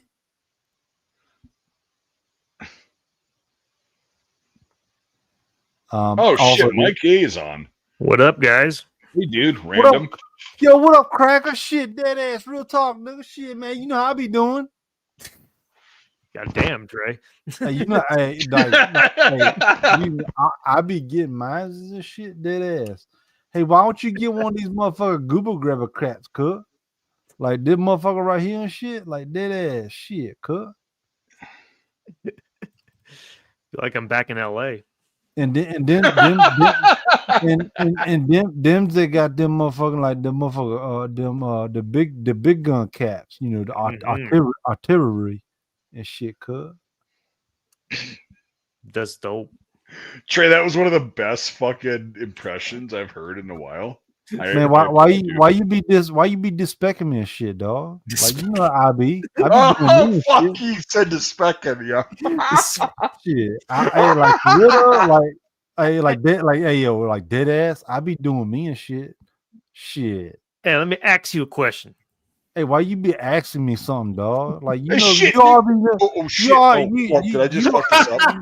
you Did all I be just knowing fuck the this answer. up? I heard that. No, I didn't. I didn't say the whole thing. I said knee. That's what I said. You said the said blazing knee. saddle, the knit, the blazing saddles knit. Right, knee. But like I was dead saying ass, my knee you hurts. know, That's what I was trying to say. shit, dog. Like you You know, see that man as a knee? Send a couple of knees. But like dead ass shit, dog. Like you know, I mean, like I do be getting mines and shit. Like for real talk, dead ass, motherfuckers and shit. You know, booyaka. Hey, we will skanks and shit. For real. Shit. So, like I said, if you ever like, you have a picture or you have an idea, throw it to my boy. He'll be more than happy to make a cat for you. He's a hat That man. some bitch. That some Yes, sir. bitch. Like fucking, dude. That Hardy hat. I'm like, even in modern terms, Yeah. that some bitch is made fucking extremely well. Look at this weirdo. Oh, what a faggot! Like, what the hell? Look at him. We know him, so don't judge us. But I will judge him because we're friends. Well, okay, aren't we all? I don't know. I just work here. What do you actually do here on a daily basis? What The would you thing. say you do here? I do about 15 minutes of work, and the rest of the day I just kind of zone out. According to my wife, all I do is burp, fart, and say racist things. So that's literally what she said to me one time. She's like, same thing, yeah. She got like kind of like mildly like irritated with me. And she's like, all you do is burp and fart and say racist things, and I'm like, and like, okay. Yeah, I would. If I heard that, I'd say, yeah, he's Mike. Of course he does. Yeah, I wouldn't expect anything else. Okay.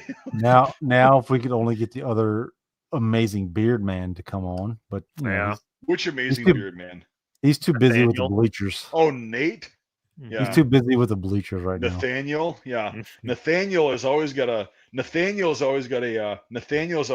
thing for being Nathaniel and being, you know. See, on the that'll get him to bleachers. come on here, so he'll tell you to And shut the Nathaniel, fuck up. you know, Nathaniel is always a Well, great guy. Well, you've said Nathaniel 3 times, so if he hasn't shown up by now, he probably won't show up. No, he's not. He's not going to unless my phone starts blowing up. He's not Beetlejuice. So. Well, I've said it 5 times, so just get a barrage of fuck you.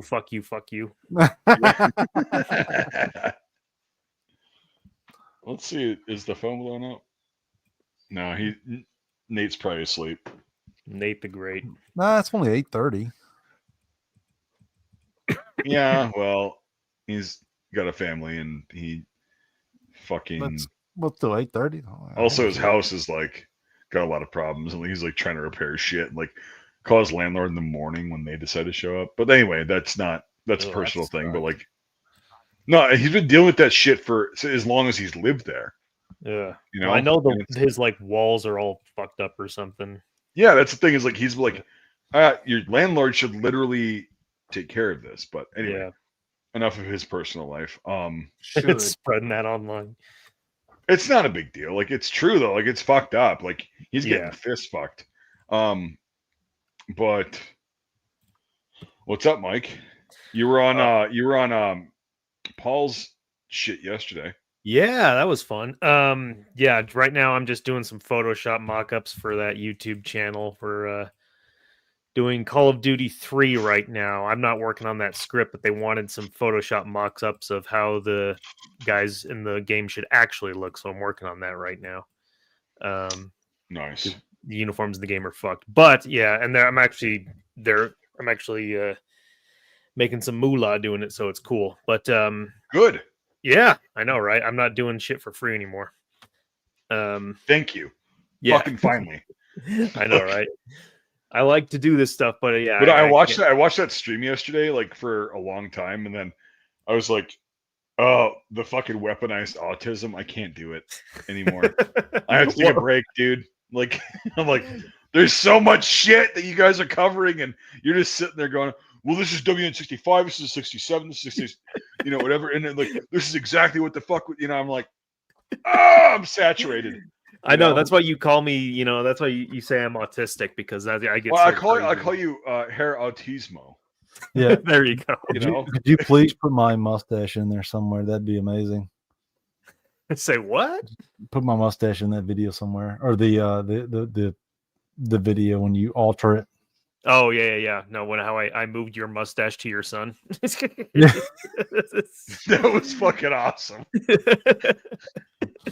Well, I couldn't help it, dude. I couldn't help it. But yeah, I mean, but like, no, it's hilarious. I'm sitting there, and Sophie's like, I'm walking around, and like, she's like, "What the fuck are you doing?" And I'm like, I'm getting some sewing done, and I'm listening to Michael and his fucking live stream right now. Yeah. And she's like, oh, so how nerdy is that? And I was like, very. And she goes, very. You stay out of my business. How long is it going to be? And I'm like, it'll probably be a while. Yeah. And we're sitting there, and like, I'm just sewing shit. And like, I was trolling a little bit in the, like, not too bad, but like, I just wanted to get more engagement, for like Paul. And I'm like, oh yeah, no, totally. And he loves that. I know. Oh yeah, and he knows me. Like we've talked before, but like, and I like just poking the bear enough to where it like goes after you, but it's like, well, no, this is actually going to benefit their stream, because I noticed like after the one that I did where I was like, this guy doesn't know shit about whatever. Like I was talking about you, and in the comments, it went from like 140 people to like over 200 in like 5 minutes. Yeah. It was insane. And I was like, oh, I'm going to keep poking the bear. Yeah. Yeah. Ackerman, how good did your video do of when you were talking about that D-Day documentary? The D-Day documentary. So that's around, I think, like, let me look at my channel. It's because me and you had talked about doing a Civil War version, right, or intermediate something else. Like we could do one with Mike A or Mike B about World War One. Oh, we totally could, yeah. So I just gotta find that video I did has around 5,000 hits right now. So yeah, I mean it's and I'm in the middle of doing one about the longest day, which will probably get even more. Okay, yeah. We could probably do one like Mike A for one. That's his speciality. I think the one that we could probably do would be the one they did for Grant that came out not long ago, probably 2-3 years ago. Okay. Yeah, we should do that with you. Yeah, that one I'd have to like beef up more of my research on Grant himself out west, because my speciality is late war in Virginia for the most part. Yeah, but yeah, it's I mean, seeing some of the clips. I haven't watched the show in the entirety, but some of the clips, I'm like, half these cats would die because not a single canteen. You know, they're going to die of dehydration. Dehydration immediately, yeah. Like, you know, I don't know. In the summer, it's only, you know, 80, 90 degrees. They're wearing wool. Was I wearing a fucking wool uniform? Yeah. That sounds about right for like documentary, production. Yeah, the bare minimum you want to give them is a pocketbook and a rifle. Yeah. Yeah.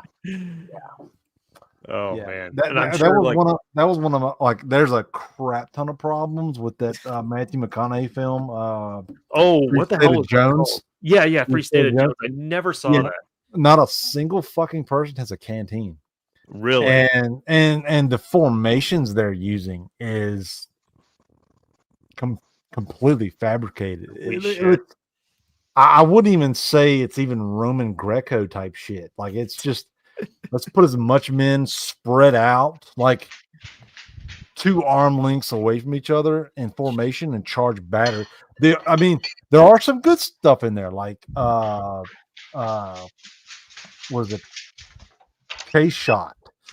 Yeah. When they have the timed fuse case and it explodes over the formation, that's actually a good representation, but not the formation itself. Okay. What are you guys talking about? I was taking a piss. Free State of Jones. Oh yeah, so yeah, I had mixed like feelings on that, even not being really knowledgeable on the Civil War at all. I'm like,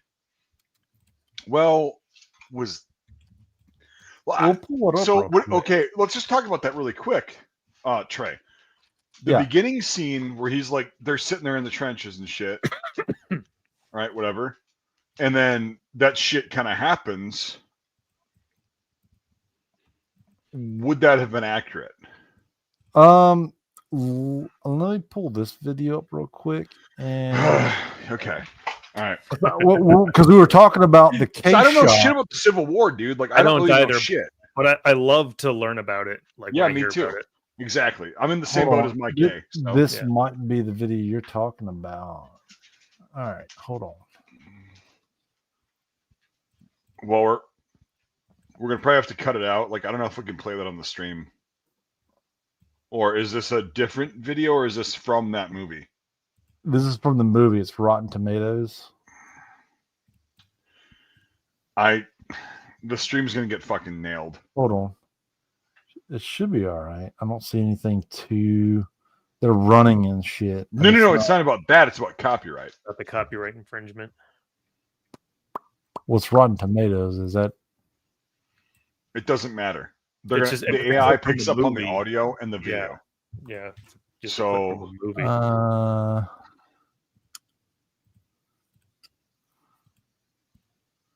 Like, I don't want the stream to get zapped because I had somebody on earlier that like. Understandable. Yeah, it was pretty cool. Well, here's a 2-minute. Is this? Hang on.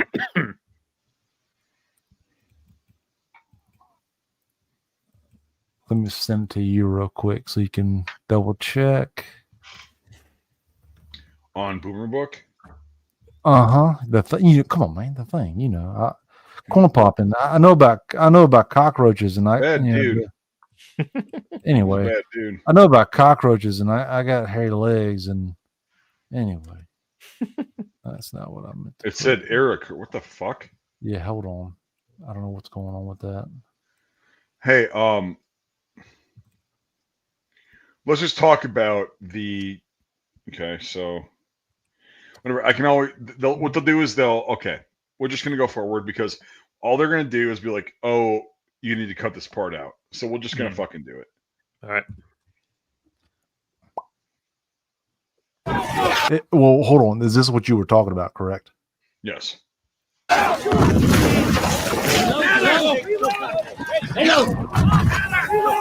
right. So as I was talking with Mike A in the while you were in the bathroom, not a single fucking canteen present. Right. Well, let's just go on the fucking. Yes. Oh my God. Don't get me started on the fucking. We don't want to get into that gear shit. We don't want to do that. And but I mean, it's not like, hey, I don't have a firing pin. Hollywood is fucking retarded. Let's just put it that way. Yes, but that is a crucial piece of evidence that everybody in this war would have had. Were they? Hey, Michael, how many fucking canteens did our guys not have? What? Wait, what do you mean in WW2 or what? No, in In Reveille. the movie. In Reveille? Yeah, How many zero. guys did not have a single canteen? None. There They you all go. had canteens. That's the fucking answer. That's the fucking answer. They Yeah. all had at least one. Everyone Oh my had a God. canteen. Yeah, we made sure of Yeah, that. German this and is American. fucking- even the Exactly. extras. Even the extras. Yep. It's like, Exactly. what the fuck are we doing here? Yeah. Like, And good they God. actually Yeah. all had water in them too. Yes, So they did. it's a two for here.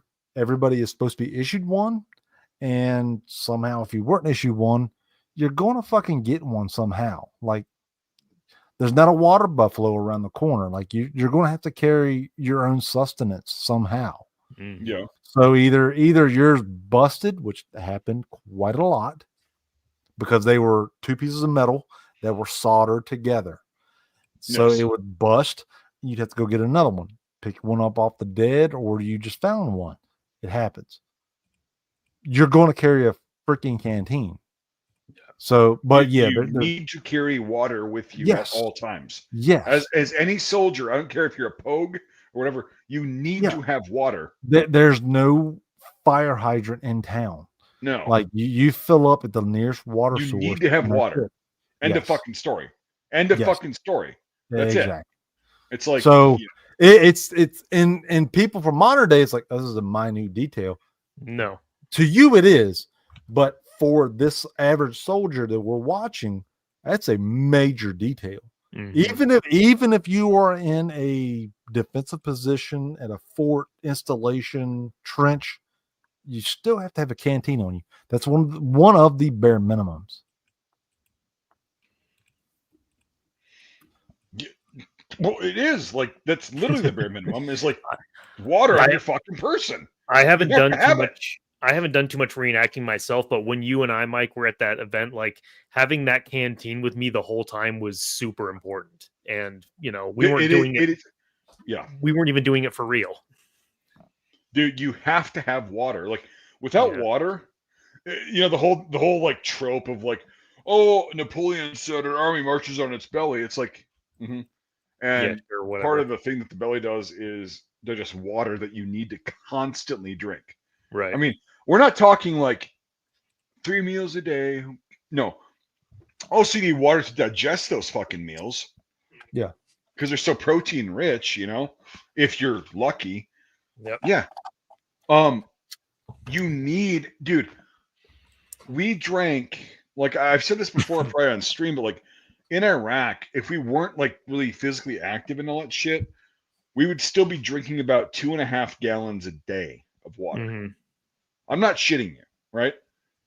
And we'd be pissing like very yellow. If you're fucking campaigning and you don't have water, you are fucked. You're dead. You're done. Mm-hmm. Like that's it. Like you're fucking done. I remember you need to have fucking water, and I remember in the HBO show The Pacific, they have just like Band of Brothers, they have the little interviews with veterans before each episode. Yeah. One of the veteran Marines is talking about being on Peleliu with the water situation, and he says the thing is your body can go a long time without food, but you cannot do it without water. Nope, you can't. I mean that was one whole episode. The dude had piss problems because of malnourishment or whatnot and bad water. Like, right. And it's like water is. So here's the thing: is if you're dehydrated constantly and you're like working physically that hard, and you get bad water, like with there's like cholera or something in it, the black you're shit. fucked. Ugh. Yeah. Like you're fucked. I mean, your kidneys are gonna fail. So a little anecdote to this. At least in Petersburg, I think it was a unwritten rule. It was more of like, you don't shoot us, we won't shoot you. The men were allowed the common necessities of going in between the lines to defecate and then retreat back to the lines. As long as you weren't doing squirrely shit like I'm going to go out and fill their lines. Like if you come out 50, 25, 50 you just yards. go, hey, just shitting. Yep. Put your rifle down, come out, Yep. shit in between the lines. We're not going to shoot at you. Yeah, now because Colorado's a fucking bitch. The lines varied in between Petersburg from like a mile to like 50 yards, roughly. Right. But yeah, as long as you weren't, armed, you're like, hey, I'm here to defecate. I'm not here to snoop. All right, we're not going to mess with you. Yeah. So that was the common occurrence apparently in Petersburg. I mean, I could probably ask my buddy. He's a Pamplin Historical Park, Petersburg. Well, I'm sure that's happened. I'm sure that's happened. Like in quote unquote conventional wars. Yeah. I'm sure that's happened quite a bit. But that was the common occurrence in Petersburg. Like the latrines were in because between I the had lines. dysentery when I was in AIT I was in basic at that point. But I had dysentery and dude, fucking no, not it. Like I almost died. It's like, Dysentery is not. It's not like the flu. It's bad. You can literally not hold anything in your system. Yeah. And you're just like dying, and it's like fucking. I was in Georgia, so it was like fucking 85 fucking degrees, and I was wearing full body armor and all that shit. And like, yeah, it's like people are wearing, wool, and they're wearing fucking, 80 pounds of shit on them. Yeah. They get cholera, dysentery. It's like, Jesus, man, like you're fucked. But yeah, we'll do this video. If you have any questions, tell me to stop, and we'll stop. And yeah. So how about this? I remember this. Stop every like 20 seconds or so. Okay. So.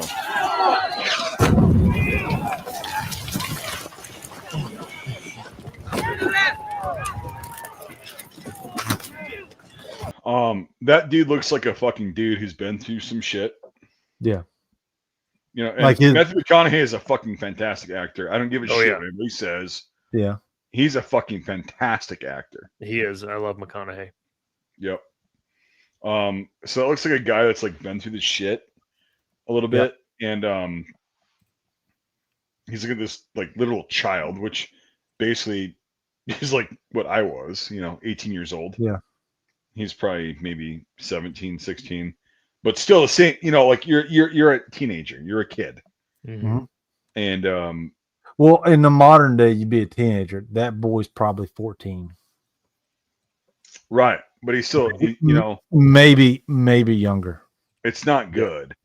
No. And it's like this guy's looking at him like my team leaders and squad leaders looked at me when shit went down, and yeah, he's trying to do that to him. And I think that I actually love this fucking this scene sequence. Even though it's fucked up, 'cause I hate war, but like it looks good so far. I mean, I haven't seen this video in forever, but well, the rest of the movie is like that's probably where you're gonna find the issues. But like, all right, go ahead. Stay behind.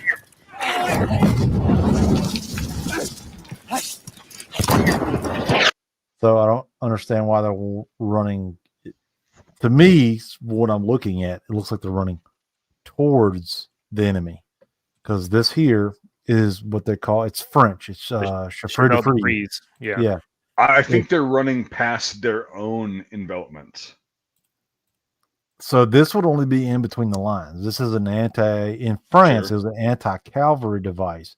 Yes. But in American Civil War, they use it for both anti-cavalry and infantry, because in the American Civil War, we ran in columns or battle lines. So this would break up the lines. So they'd have to disintegrate into companies and go around it and then reform, which gave the men in trenches more time to fire into that line. Yeah. Okay. Yep. Yeah. Yeah.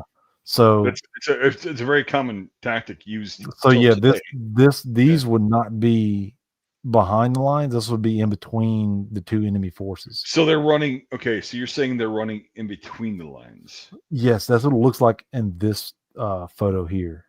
Besides the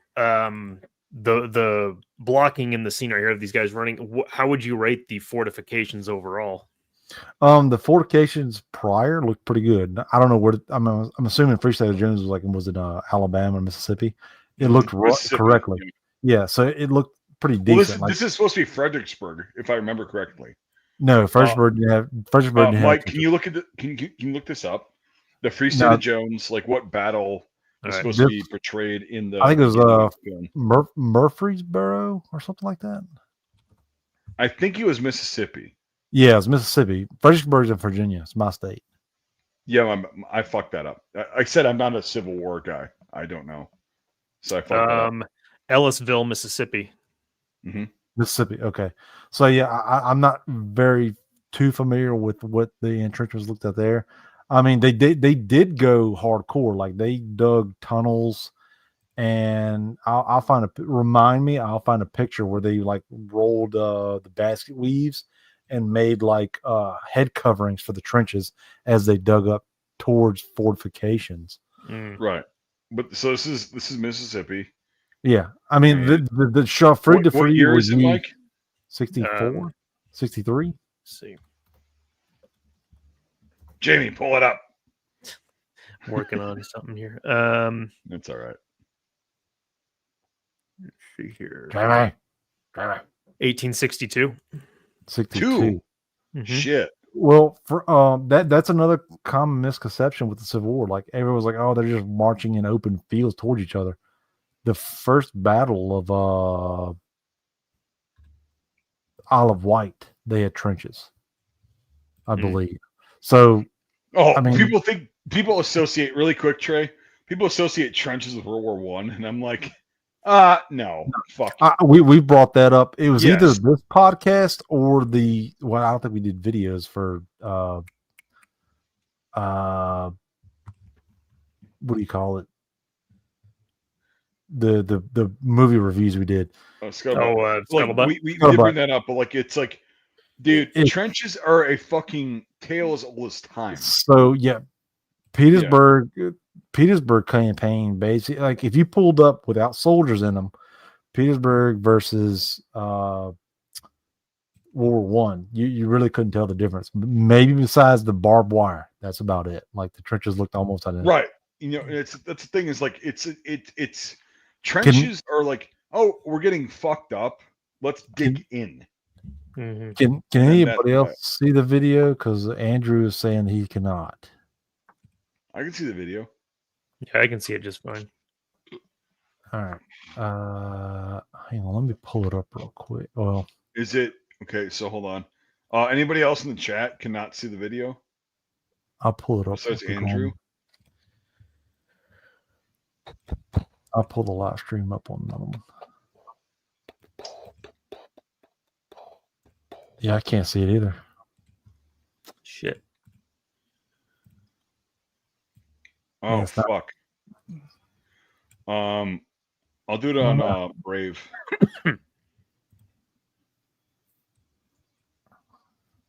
Okay. Hey, Smitty, send me the link on fucking Facebook. I'll pull this up so we can actually show them what we're looking at. Or actually, well, whatever, fuck it. Like I said, I can cut out the fucking timestamps. Okay.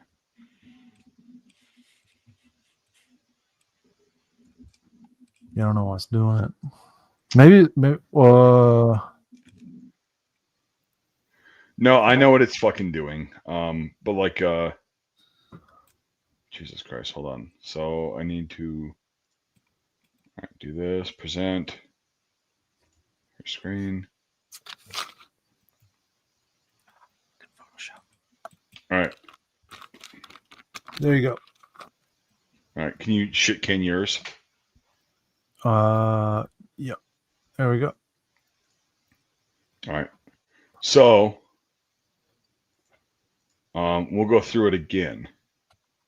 Can you guys all see it? There we go. we're just gonna go in the I chat. can see I it. just want to make sure. I want to make sure that Let me pull up a YouTube live stream real quick so I can make sure.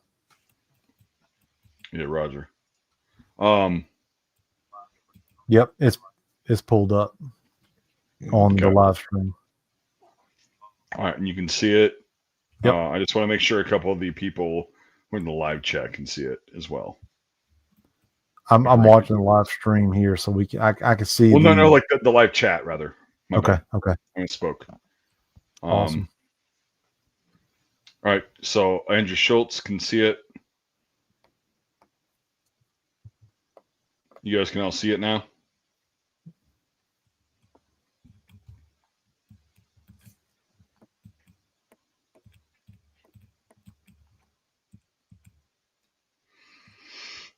Takes a bit. There's a delay. That's a pain. I mean, I get it, but it's a pain. Also, Trey and Mike, Yep. Jonesy's up for a fucking jam sesh after this. We jammed so hard. Jam so hard. Just... I'd fuck me hard. I'd fuck me so hard. Yeah, Mike has heard me say that like in person, and he's like, "That is fucking creepy." And I'm Yeah. like, yeah. I'm just imagining goodbye horses. Yeah. Don't you hurt my dog! You know what pain is. Yeah. You don't know what pain is. Pain is. Oh man, Dude, he's such a fucking good actor, man. That guy Yeah. was fucking awesome. Ted All right, Levine. so, okay, what the hell am I doing here? All right, so, you love how the Rebs are like they look just fucking shitty, like Yeah, they're I mean, disheveled, like yeah. It's surprising. Like it's a movie, but surprisingly, they have more militaristic uniforms. Like this Yes. was used in '62. They probably would have been mainly wearing more civilian type clothing. I do like the fact that Matthew McConaughey character has the Mississippi rifle. Not an Enfield rifle, not a Springfield rifle. He has a 56? no, it's a 50. I think it's 54. The Mississippi 54? rifle.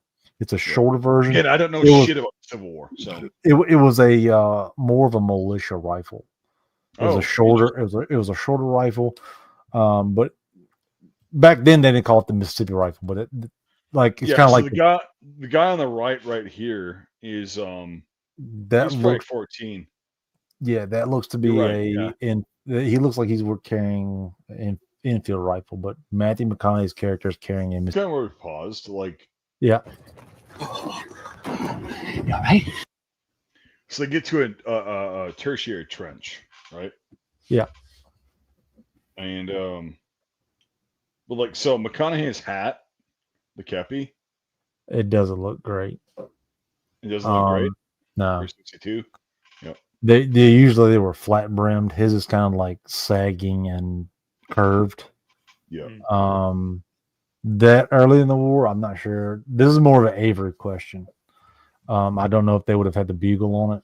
They did have bugles, but that was more of a Union thing. It was for the Civil War. The bugle was the infantry, not cross rifles. Cross rifles became a I know. Yep. like 1870s, 1880s thing.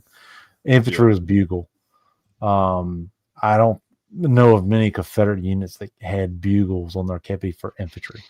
If anything, it was usually a number like 19th or 4th Georgia, 18th Virginia, 41st South Carolina, etc. Yeah, whatever the fuck it was. Yeah, it usually wasn't a bugle because, I mean, their supplies were so distraught they didn't have enough brass. They were fucked. Yeah, display what they were, not who they were. Okay, cool. That's kind of a trope that's like been done in movies and shit. Well, that was a thing during Petersburg, like sharpshooters. But if you're in the heat of combat, no one's going to look for a kepi that's being waved above a trench right when active battle's going on. No, dude, I'm so sick of the trope of like, you know, raising a helmet or raising something, having to get shot, you know. Yeah. Fuck that stupid shit. Like they were just running in heated combat with artillery and everything going off. No one's going to be looking for a single kepi being waved above a trench. Like if this was in between combat, like they just woke up or something, quite possibly yes, they're looking to just get a kill streak or whatever, just get a shot off to hit somebody. But no one's going to be shooting a single shot at a kepi when blazing combat's going on. The anticlimactic bullet hit, how it's not a big like smack well, it's moment. just there, because they were subsonic. I mean, they were 650 meters or feet per second. I mean, that's very accurate. It's not like it's a sniper shot now where it like blows them 10 feet back. It's just right. They I think the biggest comparison they gave back then was like a baseball bat hitting a sandbag. Like it's just whop. Mm-hmm. Yep. Like, it's like a paintball, right? Yeah, same caliber basically. Yep, same caliber, but like frozen ones, they fucking hurt like a son of a bitch. Yeah, so do the lead ones, apparently. I was just gonna say that, you fucking asshole. But no, it's like, so it's the same concept. It's like if it's lead, it's gonna go through you. Yeah. Like it's not good.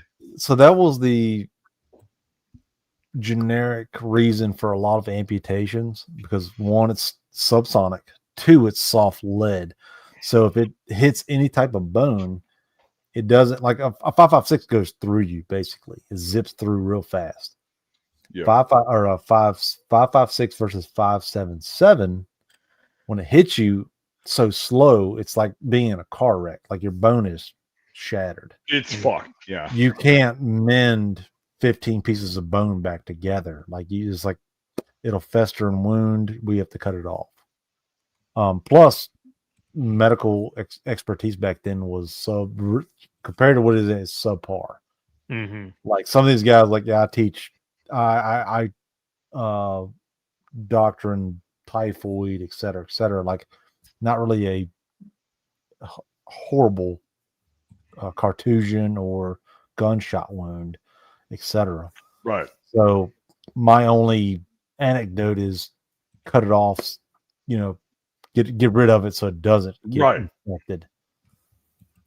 Yeah. Right. So they like if your bone was just completely shattered, they're like, just cut it off, get rid of it so it doesn't fester.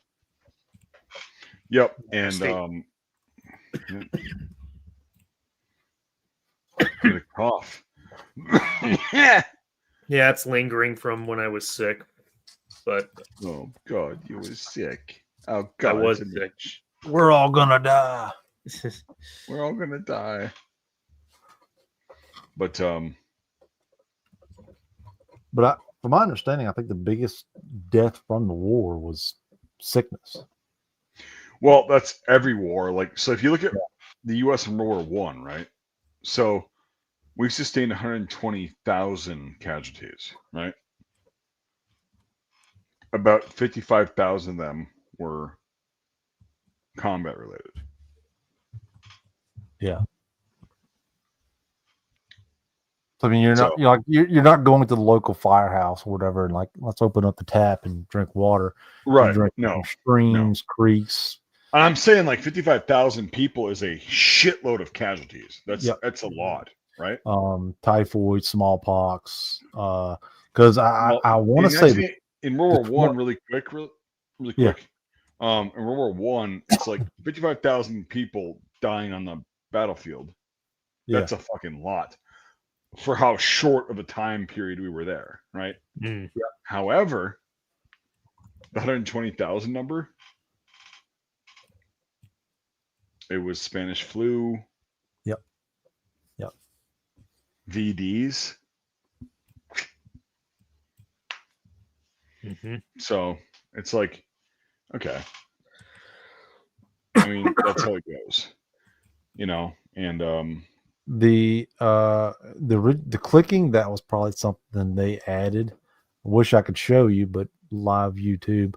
I mean, it kind of clicks, but it does, like when you swing the ring, it doesn't click. It just swings around. Like when you place the bayonet on the rifle, it makes a click because it's hitting the front sight, Yeah. and then it clicks right and then clicks down again. But when you swivel the ring, it doesn't make a click at all. That's probably added audio that they added later on.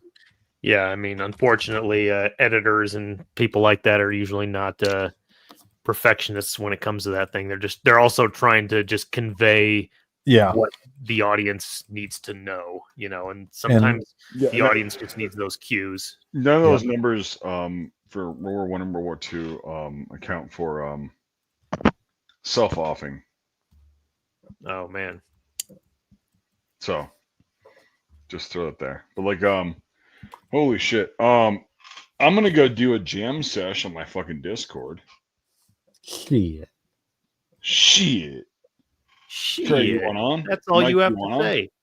On? I might jump on. Mike, we've been fucking jamming all day actually. We have, But, yeah. We've been while I'm at work, yeah. Dude, just give me this. Is my playlist fucking okay?